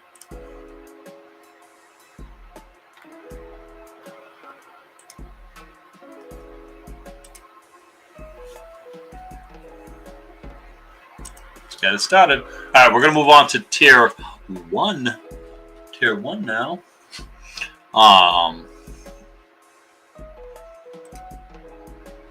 Should probably review some stuff here. I'll close this up.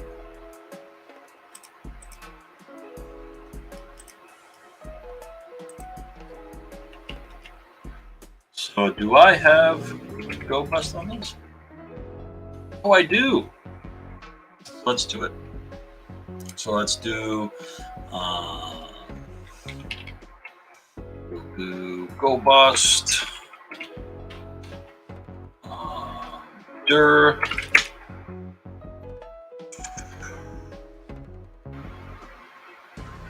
me see.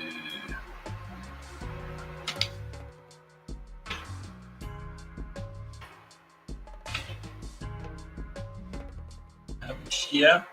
What do you do?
Okay.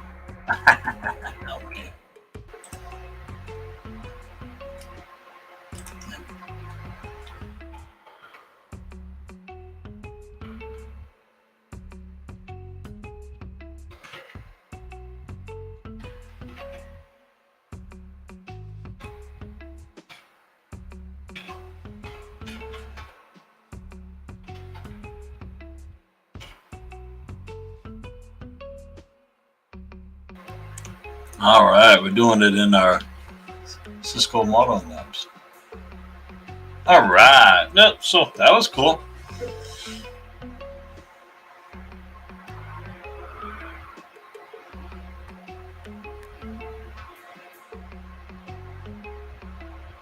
Huh. All right, so we're learning stuff, guys. It's cool. Yeah, so the only one in our Cisco Modeling Labs that's up is the index HTML. And that's for the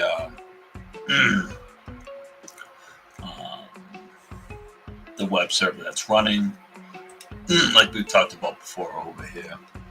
So here's our pirate, and this was the Ubuntu made VM that's running the web server. That's cool. So yeah, it looked and it found it was the only one that's running. Gives us back a 200 status code. Good. Very good. We got learning stuff. I like that. Yeah, we can close this up now. All right. So we have a new box available. We need to get the walkthrough.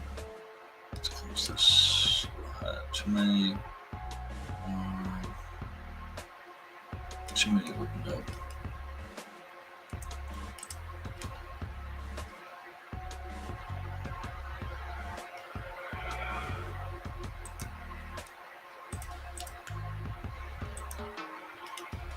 All right, you guys can see that pretty good.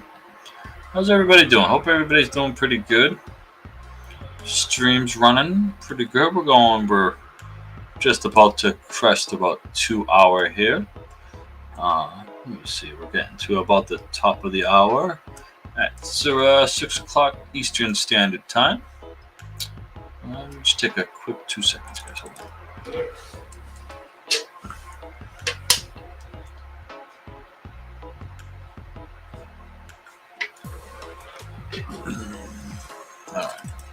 All right. Let's get into our next lab here, everybody. All right. So we've done 2 labs so far. We're doing pretty good. All right. Appointment in the box. All right. Appointment write-up. Appointment in the box. That appointment is a box that is mostly web application oriented. Appointment is a box. There's a box that a web page. More specifically, we will find out how to perform an SQL injection against an SQL database enabled web application. Our target is running a website with the search capabilities against a backend database containing searchable items vulnerable to this type of attack. Not all items in the database should be seen by any user, so different privileges on the website will grant you different search results. What's up? I got a couple, Max. Thank you very much, buddy. Gotta say hi to everybody. Whoa, my door. Don't open the door. Just say hi from there. Hi. Max says hi. I gotta fix that door. That's my boy.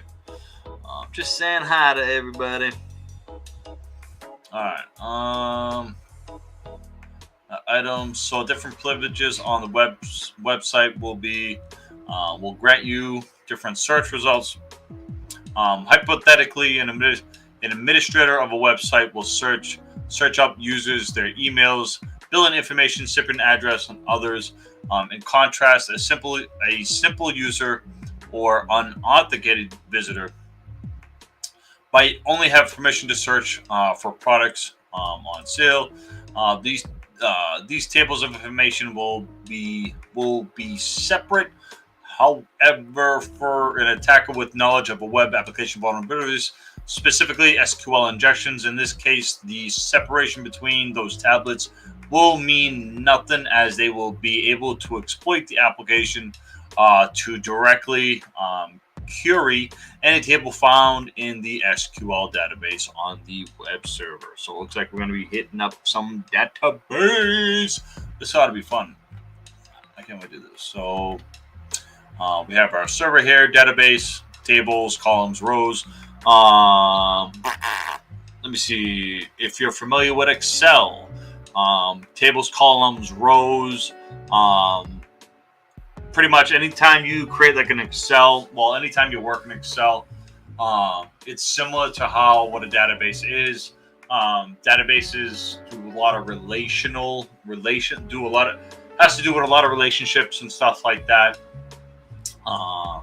That's how a lot of the information is calculated, and then filtered, fed through, so you can do all your calculations and scraping and whatever else you need to do with your database, all the fun stuff that creates your data. An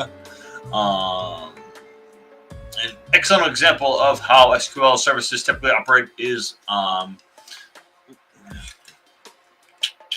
didn't break my headphones. Headphones are on the fritz here, guys. I need help, guys. I need you guys to get me some more headphones. Need a lot of things, guys. Headphones ain't it, trust me. An excellent example of SQL services typically operate in the login process utilized by any user. Each time the user wants to log in, the web application sends the login page, username, password combination to the SQL service, comparing it to the stored database entries on a specific user. Suppose the specific username password match any entry in the database. In that case, the SQL service will report back to the web application, which will in turn log the user in, giving them access to any restricted parts of the web page. Post log in, the web application will set the user's special permission in a form of cookie. Let me read that again. The web application will set the will set the user a special permission in the form of a cookie. Okay. Or authentication token that associates his online presence with his authentication presence on the website. This cookie is stored both locally on the user's browser storage and on the web server. Okay, so now we're dealing with cookie data. Cookie data is like saved in RAM.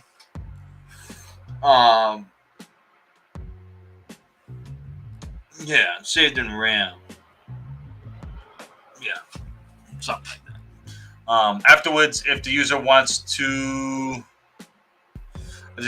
search through the list items listed on the page for something in particular, he will input the object name in the search bar, which will trigger the SQL service to run the SQL query on behalf of the user. Suppose the entry for the search item exists in the database, typically under a different table. In that case, the associated information retrieved and sent the web application to be presented to the user as an image, text, links, or other type of such as comments and reviews. So it's just saying what it's going to send back as whatever kind of data it is.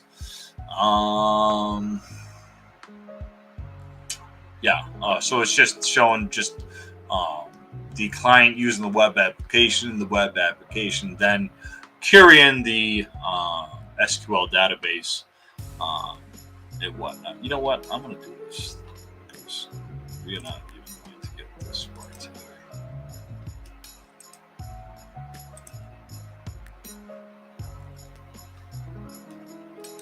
I can save that. That does that. The stream might even be a little smoother now because I got rid of that too. Brr, I just gotta chill up my spine. You know what? I can just leave that there, and I guess whenever I need it, then I can get it. I don't have to always have it on. Now I know you guys probably don't even know what I just did. I just never mind. Just making my stream. Just throwing away some stuff I don't need right now. Just taking out the garbage. Let's get a. Let me see a. What do I want right now? Let me get an air horn. How's everybody doing?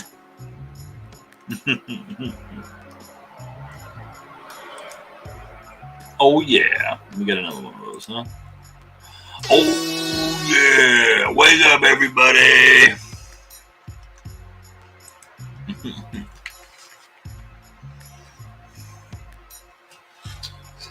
Seltzer water.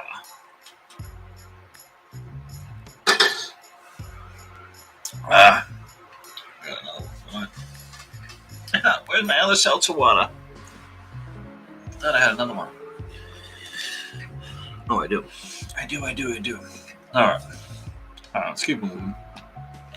All right. The reason websites use databases such as MySQL, MariaDB, or any kinds is that the data they collect or services need to be stored somewhere.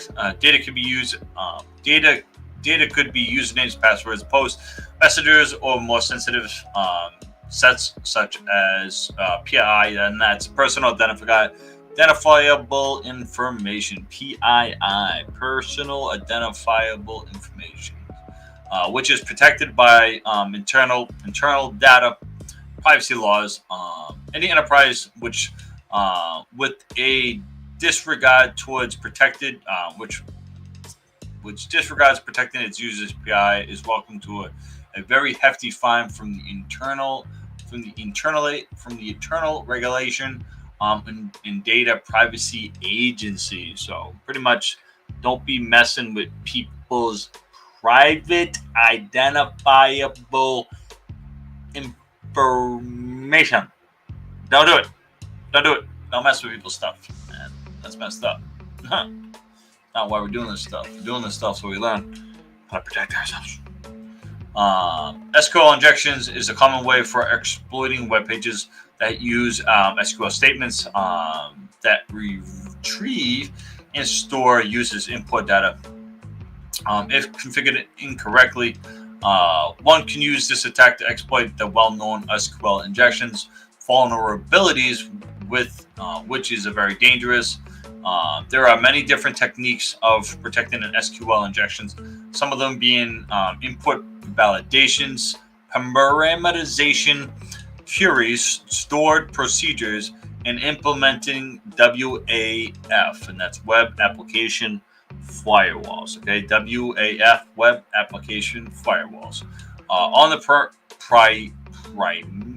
perimeter of the server's network. However, the instance can be found where none of these fixes are in place. Hence, why this type of attack is prevalent, according to the OWASP top 10 vulnerabilities list. Let's copy that.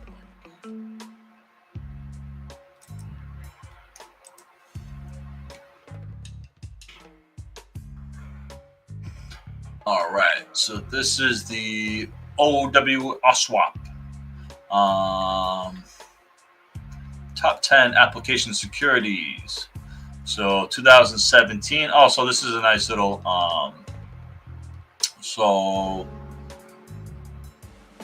okay. So this is giving us I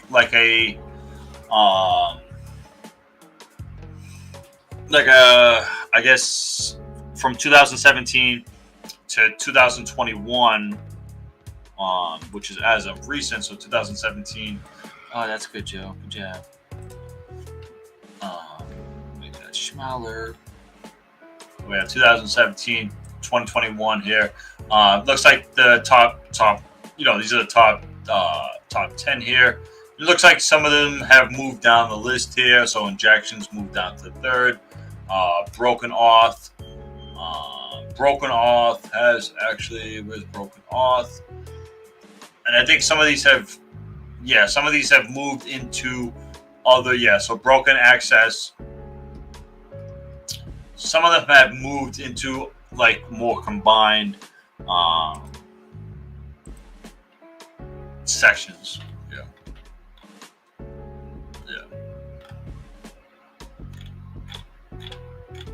Guys want to take a look at that? I'll copy that.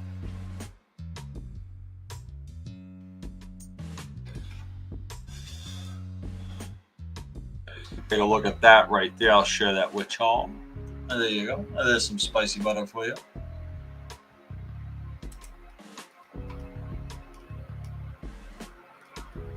There's some spicy butter for you.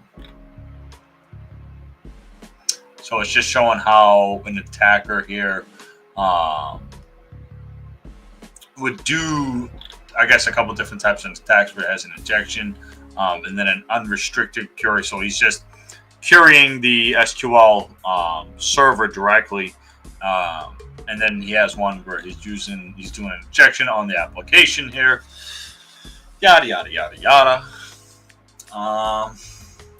So let us take a look at our target and see what we're going to be doing. First, we perform the MNAP scan to find out the open. So we're going to do our scans as we normally would here. What is... Let's get our thingy. 14 for our notes, and you are 10, 129, 94, 14, 4.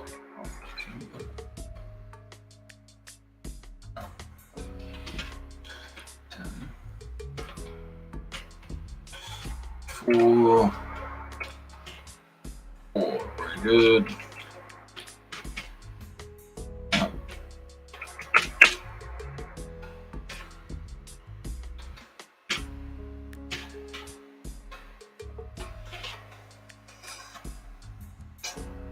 On here, services. All right. So what do we got? So we got a website. It's an Apache.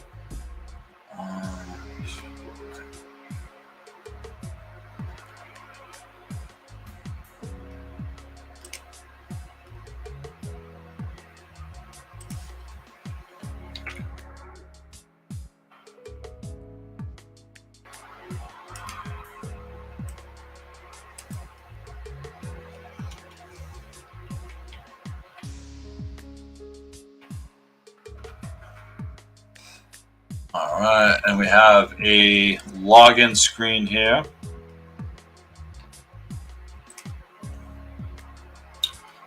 Additionally, we need to do. We will need superuser to run the commands below. As far as this is because of script scanning. Script scanning.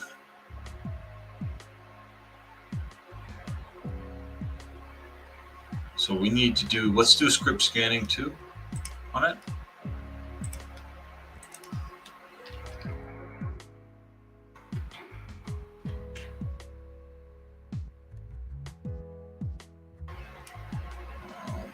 Login.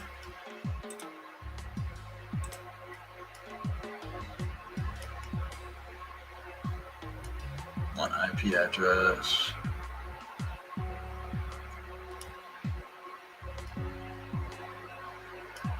HTTP login. Okay. All right.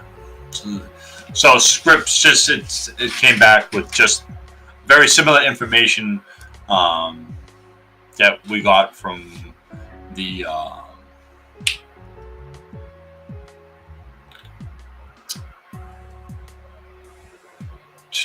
what does V stand for again? A version detection. So script scanning and version detection. Let's make note of that. With mmap.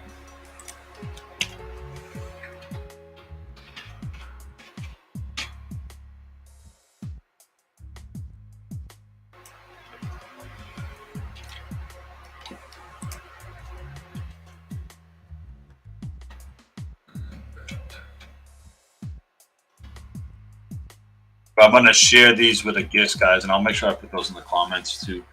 And I'll share all this with the GIS. I'll just probably take out the flags.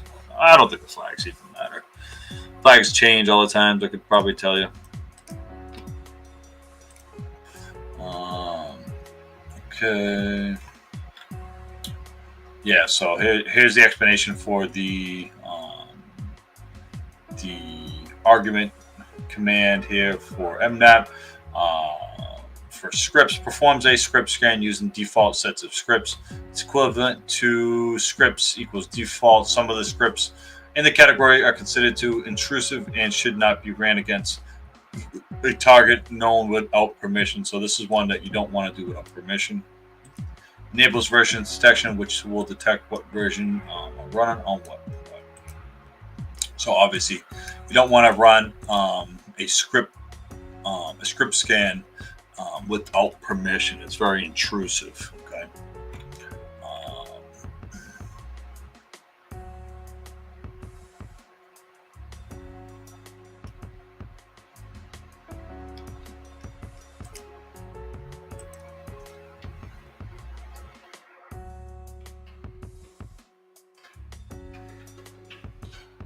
I'm just going to run them in combination. I just want to see what the output looks like because it ran them with it, and then we're going to save the output for our notes here.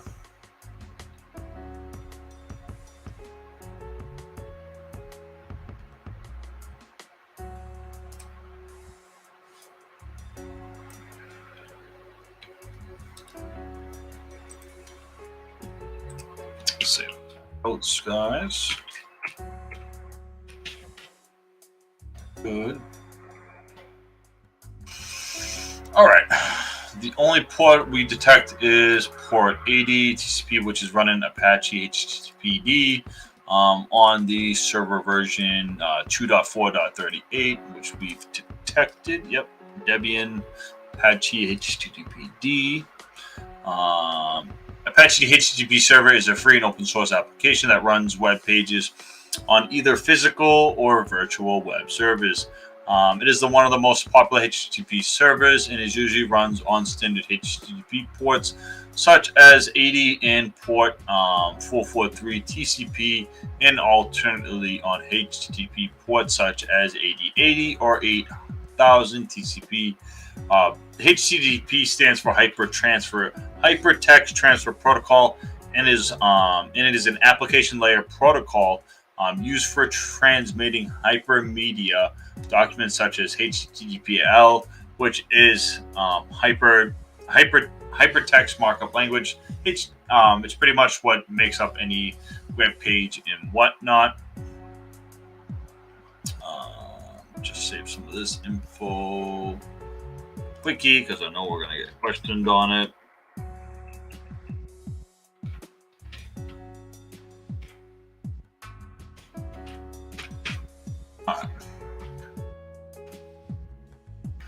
The MNET scan provides us with an exact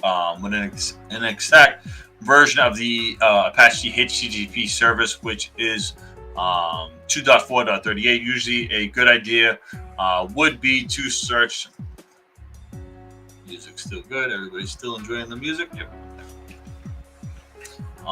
Good idea. It's usually a good idea to search up the service versions on popular vulnerability databases online to see if any vulnerabilities exist with the specified version. However, in our case, the version does not contain any known vulnerabilities that could potentially be exploited. In order to further emulate, man, I can't say that word.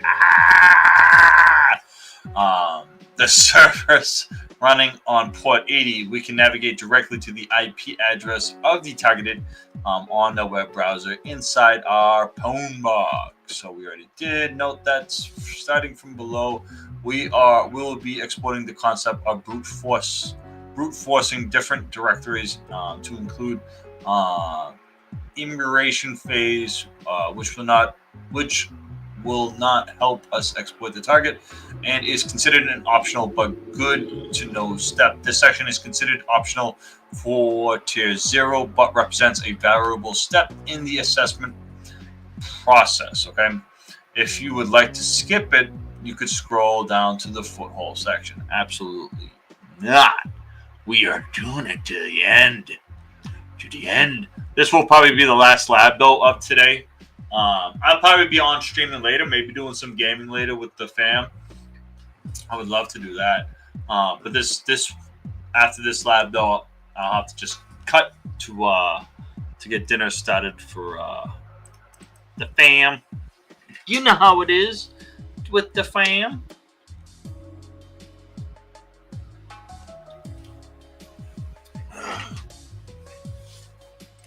Yeah.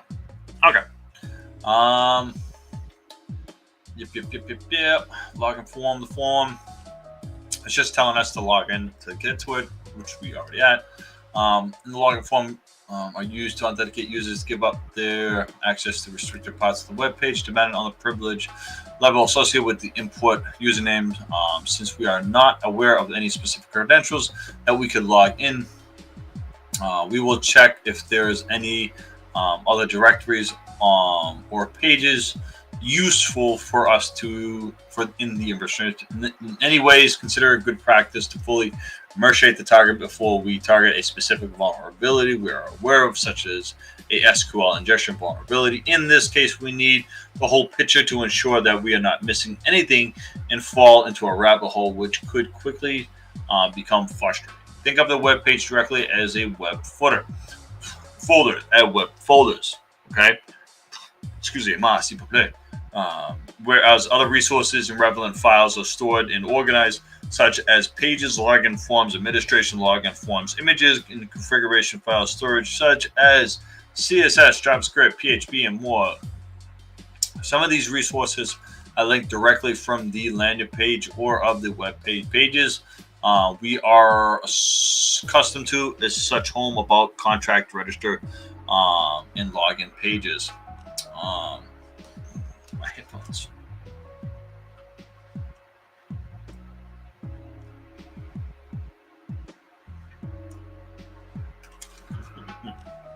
Are considered to be separate web directories.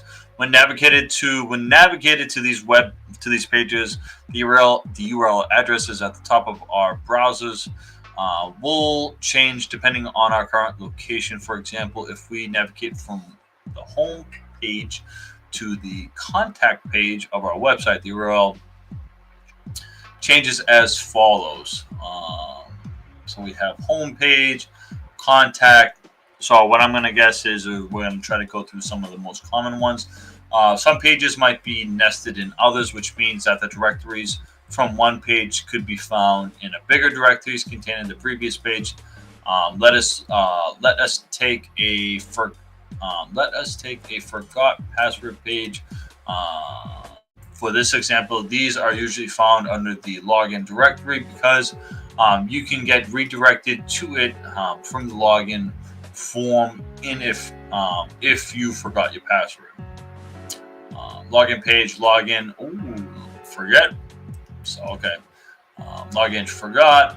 However, suppose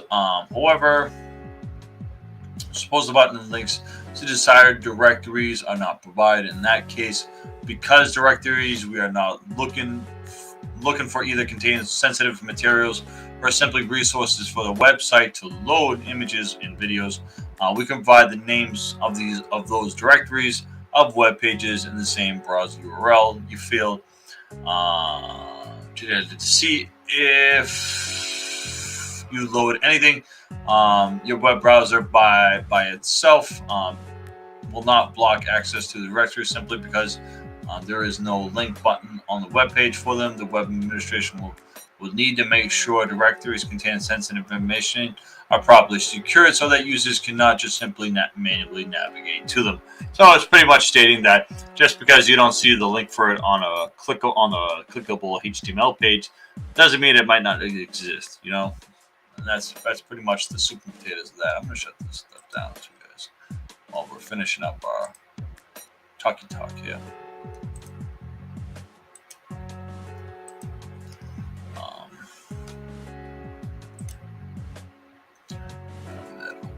We're not gonna go through that.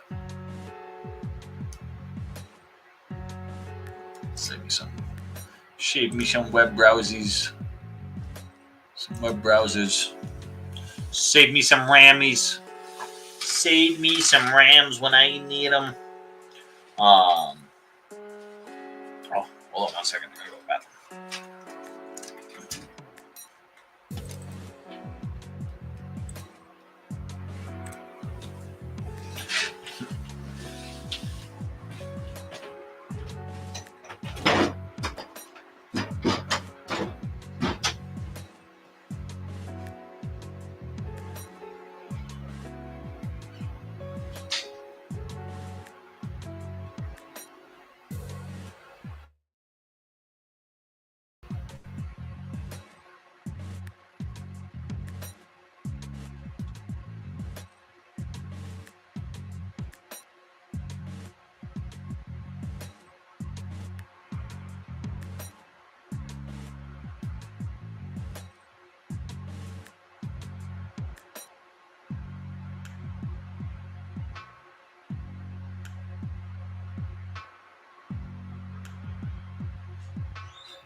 All right, I'm coming back, guys.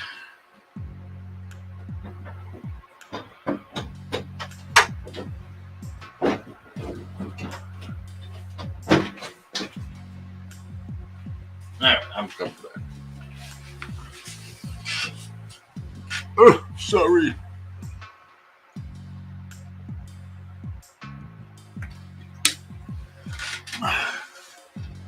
Look at the million views I got right now. I got 1 million views, guys. 1 million views. All right. All right. We will navigate through the web directories. Which in the browser communicates with all the HTTP using the HTTP protocol by sending the HTTP get or get post messages. So I'm guessing we might use the Goalbuster again on this one, which the server will then process and return HTTP responses. HTTP responses contain status codes, which details the interaction status between the client request and how the server handled. Some of the more common codes are So you have your 200 code, okay, 404 not found, 302 found, a couple other ones, 500 and stuff like that. Some of the more common ones. You can even make up your own and stuff like that when you get into making your own web servers and whatnot like that. But you want to kind of stick to what's out there. Web request. Let us take a look at the complete process for searching up and accessing hidden directories, specifically specifying the address. All right, let me just stop running this now.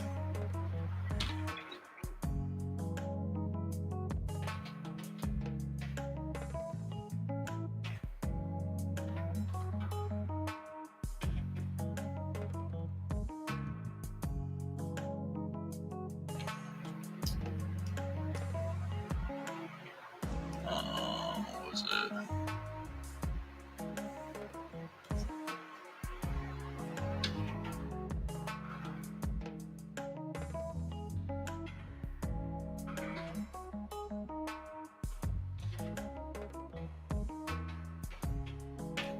Our address here, 29.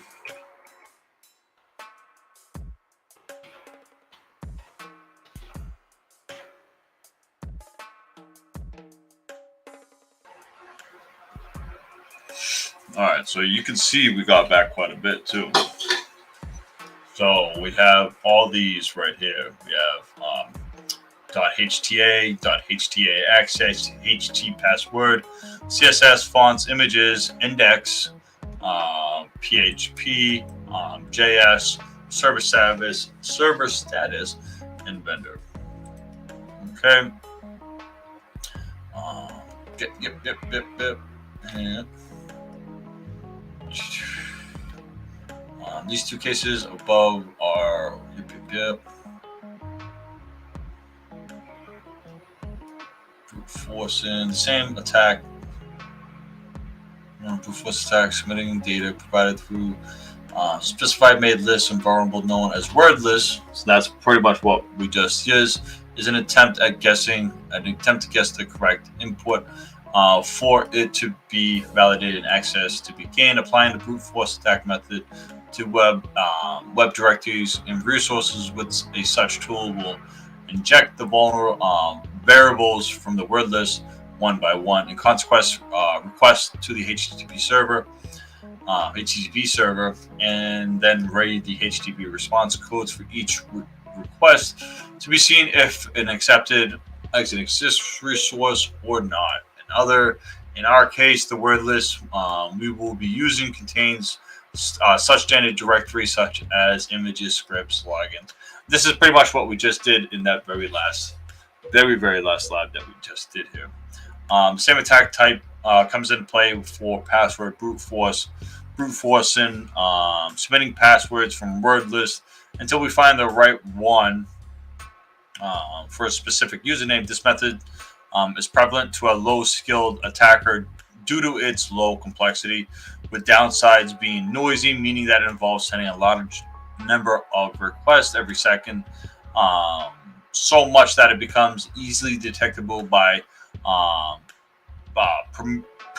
perimeter security devices that are fine-tuned to listen for non-human interactions with login forms. For our case, we'll be running a tool called GoBuster. Which will brute force the directories and files, providing a word list of our choice. GoBuster comes with pre-installed with Parrot OS, however, and we've already looked at some of the stuff with GoBuster and stuff like that, so you can kind of skip some of this. We've already have it pre-installed. Yep.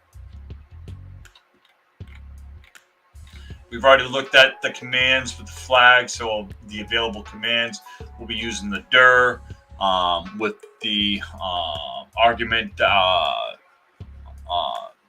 dash lowercase w, with the dash lowercase u, and then the IP address of the target IP address. After checking the help, yep, follow the links. All right, so we've already got that all installed. And we've done that.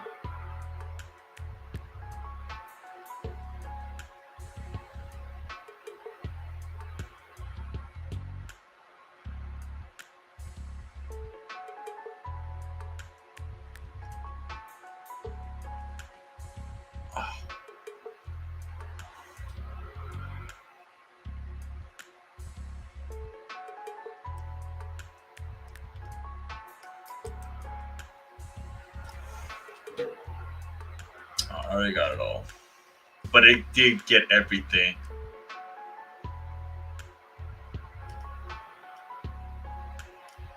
It's right here. So no need to get it all. I already have it right here. It's just a more of a Bose way to go about the target. I'm just making sure I'm still logged into it. Oh, my leg. Man, I tell you guys, don't ever mess up your back, dude. Oh. Hold on. Oh, my back is cramping up hardcore. I hate when that happens. I can only sit down for so long, dude, and then my back just destroys on me, and then I'm a hot mess for the rest of the day, and I'm crying in tears, barely able to walk. All right.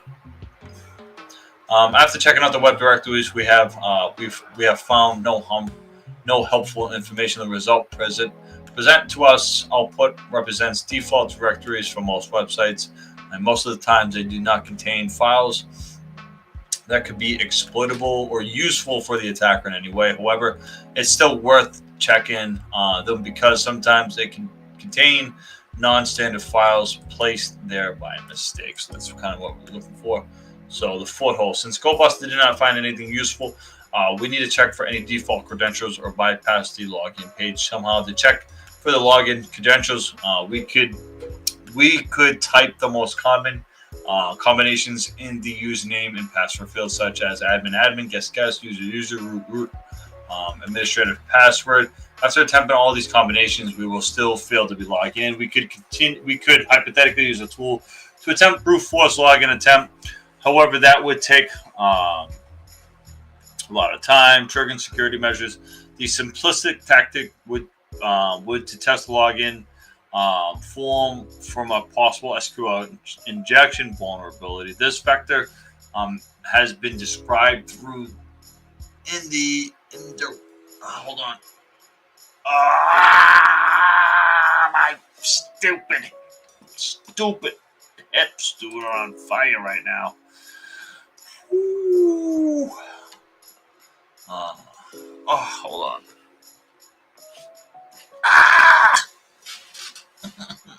My little crying baby. All right. The next sensible tactic would be to test the login. Yep. All right. Described early in the introduction section of the write-up. All right. So, come on, exploit web pages. Yep. Here's an example of how to authenticate. Authentication works with PHP. Okay.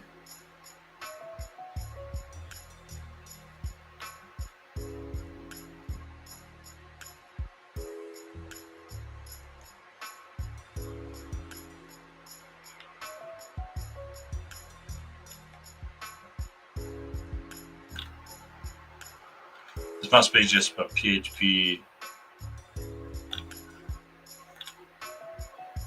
script. Yeah, PHP script. Notice after each symbols, yeah, it's a comment. This is how PHP, yeah, okay, so it's a PHP script.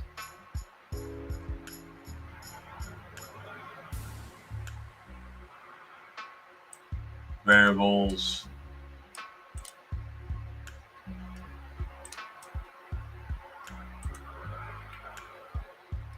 Okay, yeah, all right, I kind of see what it's doing. If you're not familiar with PHP, it's extremely complicated. Hold on, my hips. I just want them to crack. I don't want my hips just crack. All right. The quote above is vulnerable to SQL injection attacks, whereas you can modify the query, the SQL vulnerable variables through the login form on the web page to make the queries do something that is not supposed to do, to bypass. My hip. Note that you can specify the username password through the login form on the web page. However, it will direct an embedded SQL variable that performs the SQL query without. Oh man, my hips are like on fire right now.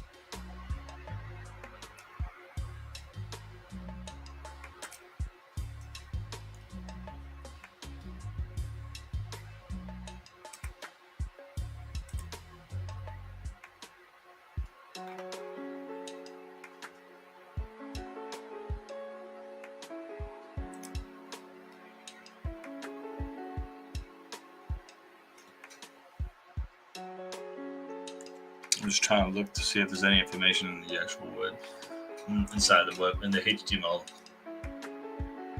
So it's just listeners. Listeners.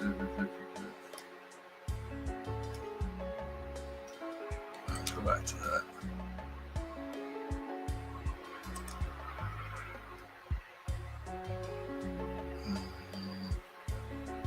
Username.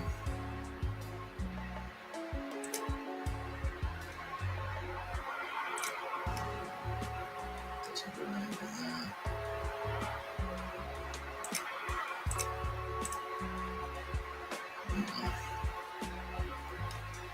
Okay, let's continue reading. Notice that the verbal expression functions forbid. Dangerous practice because the special characters can be modified.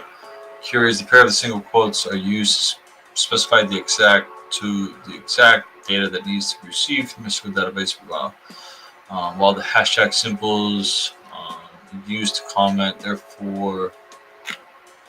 Okay, so then what did I want?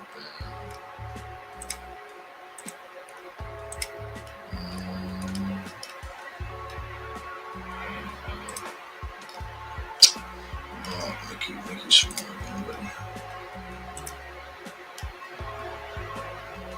Index PHP.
What is it trying to do?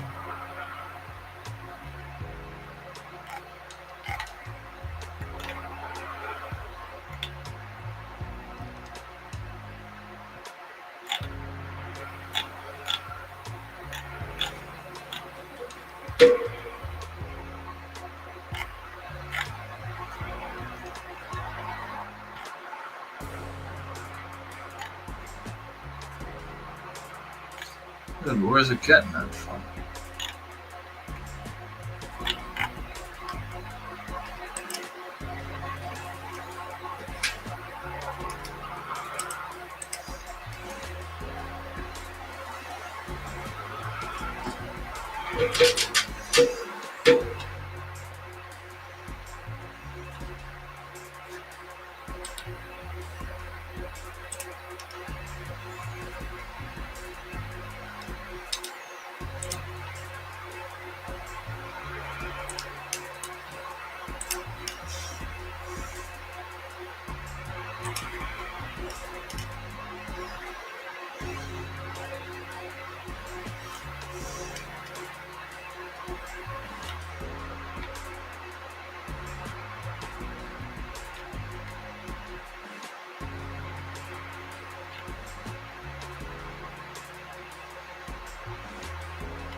Very curious.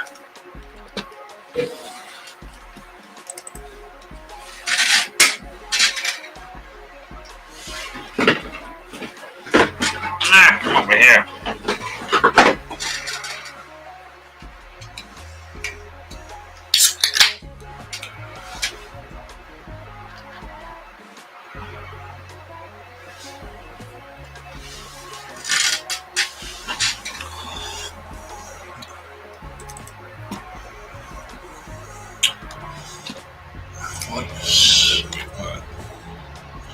Need to focus on this. I think I like lost where I was, man.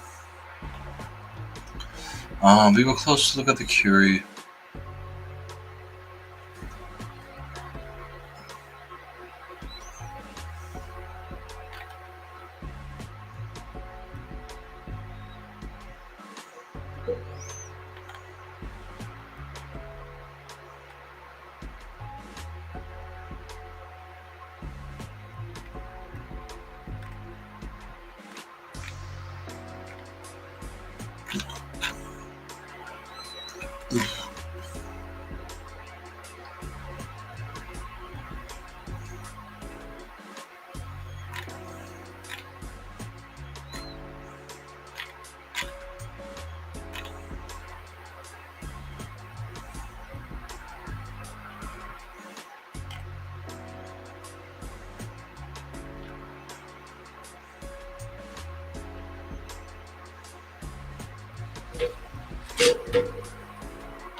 I don't get what it's trying to get me to do.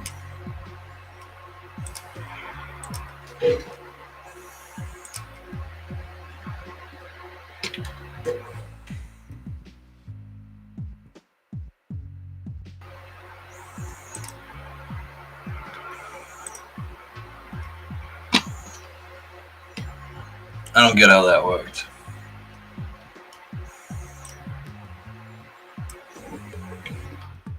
But I don't want it to be that easy. That's my problem. How did that work?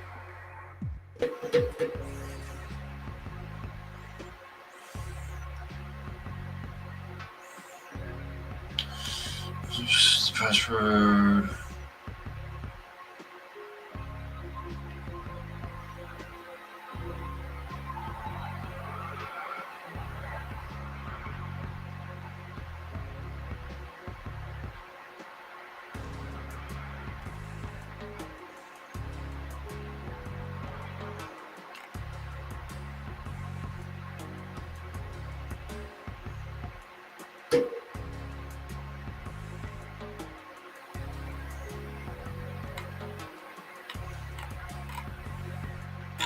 I don't get. Whoa. I wish I understood what was going on. So I need people in the chat to tell me to help me.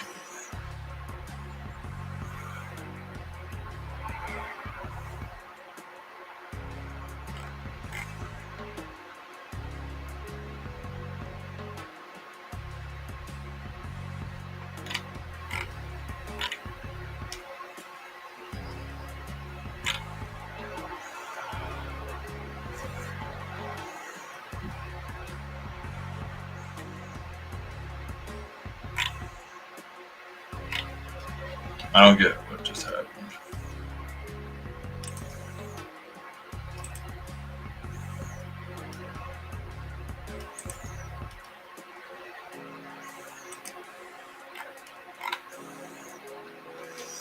All right, let's just finish this off because I gotta get going in this. So SQL.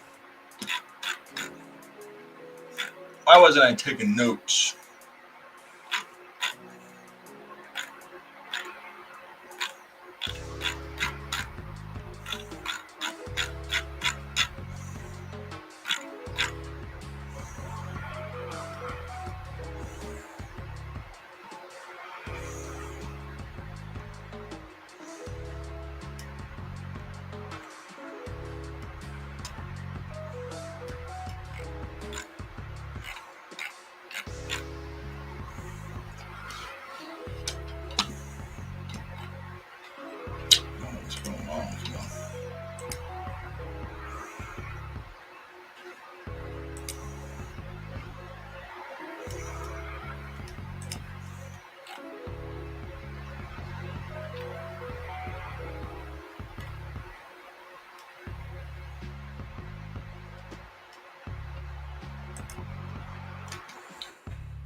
What is one of the most common types of SQL vulnerabilities?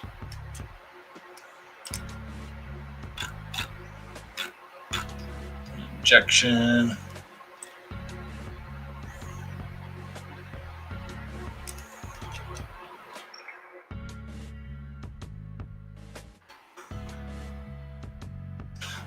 What does PII stand for? Personal identification.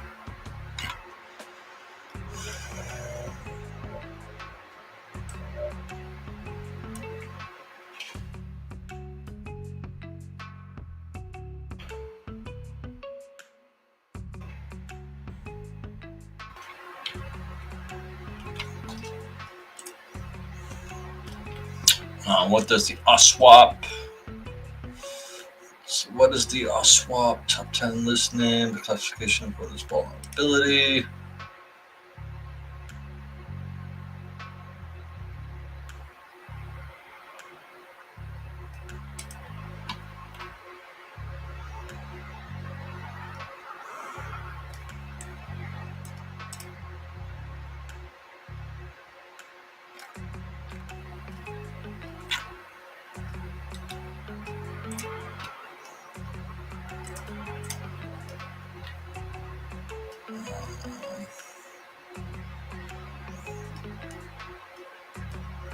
Injection.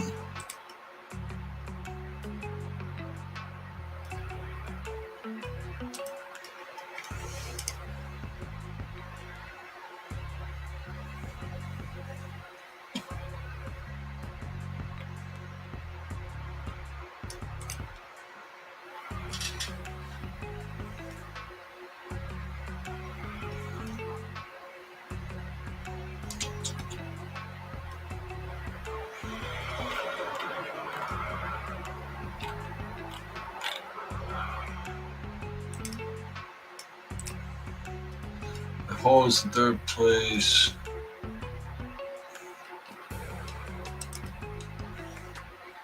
That's what it is. It's injections.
Oh.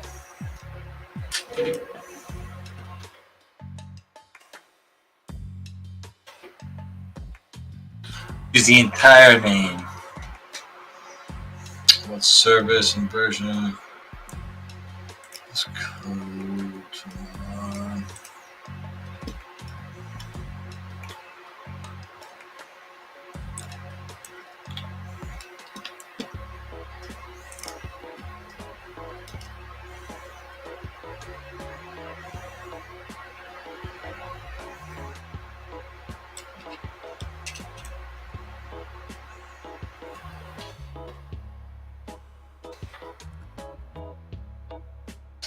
What is the standard port? 443. What is one lucky base method? Splitting login pages.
Add the dash to the word list.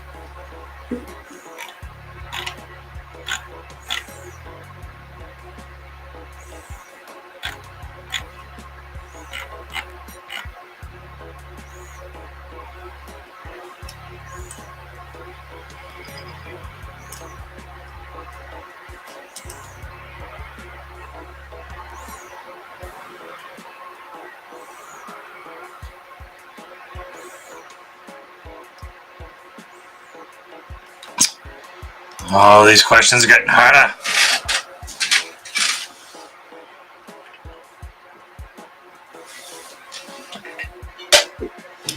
What is one luck-based method?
Remember to add dashes of word list. What are you trying to say?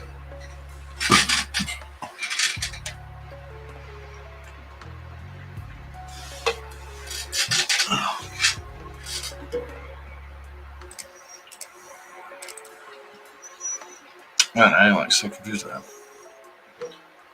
I don't know if I'm losing my mind. Maybe I'm losing my mind. I might be losing it.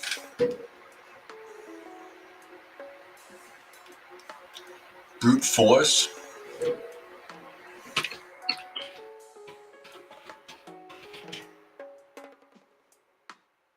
was. Okay. What is a folder called?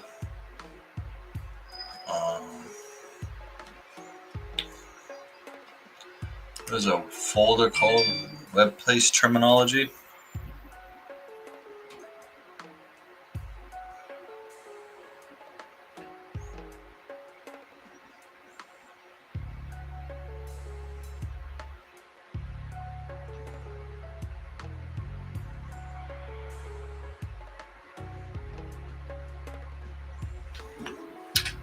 I gotta hurry up.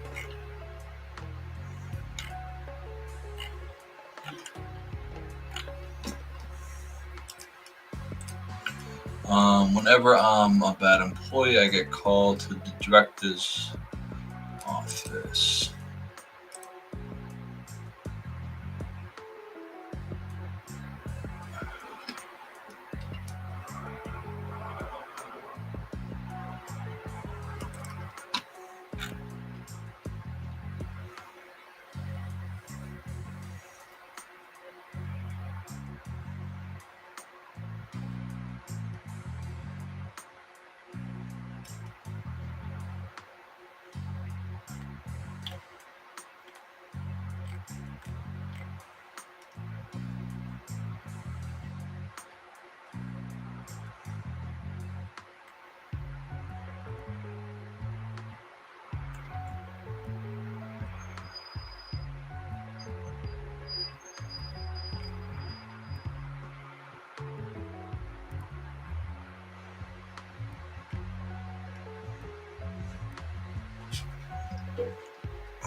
Oh, this is annoying.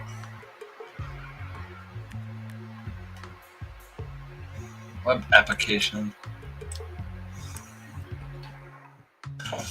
What this is. The directories. Felonies? I don't know. I don't know why.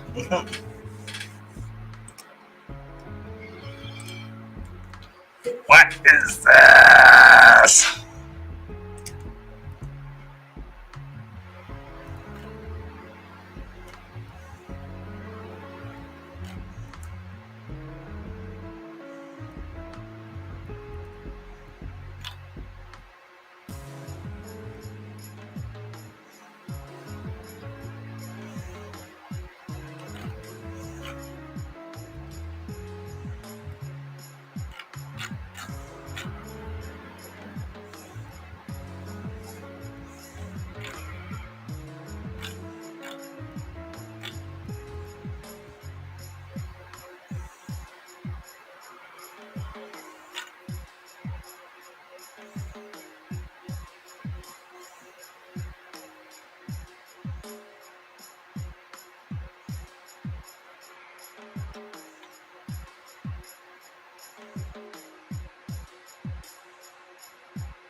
Directory. Am I stupid?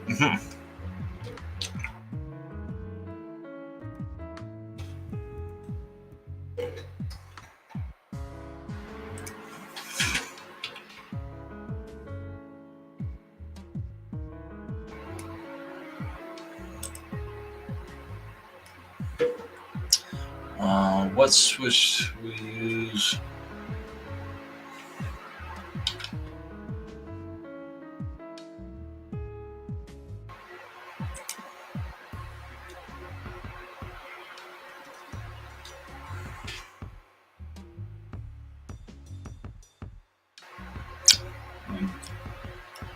Ours.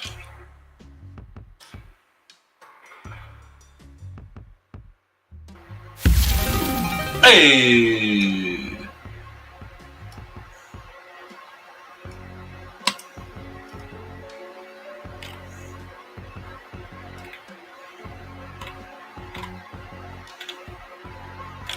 Alright, so that's going to be it for now, guys. We have a couple more labs to do. Alright, guys. Let me,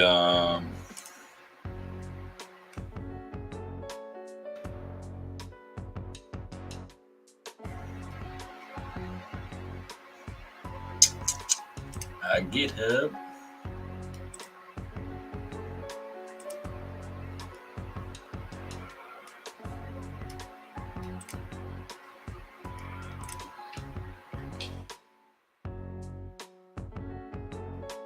We'll just take out the flags.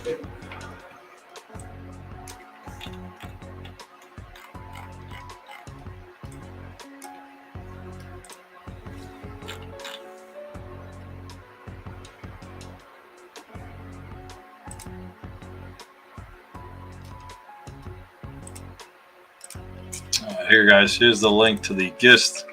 You guys can take a look at that if you want.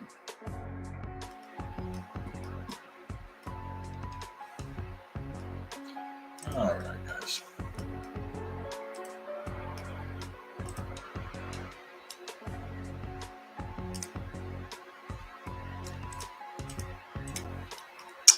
All right, guys, but that's so that's gonna be it for now, guys. Until next time, like I said, we'll probably be streaming later, maybe some games or something like that. But I will check you guys out next time. Thank you very much for joining me today. Make sure you guys like, share, and subscribe, and follow me on all my social medias. And guys, come on, help me. I need 1 million subscribers, please. Please. I need them. Please. All right, guys. Talk to you all later. Bye-bye.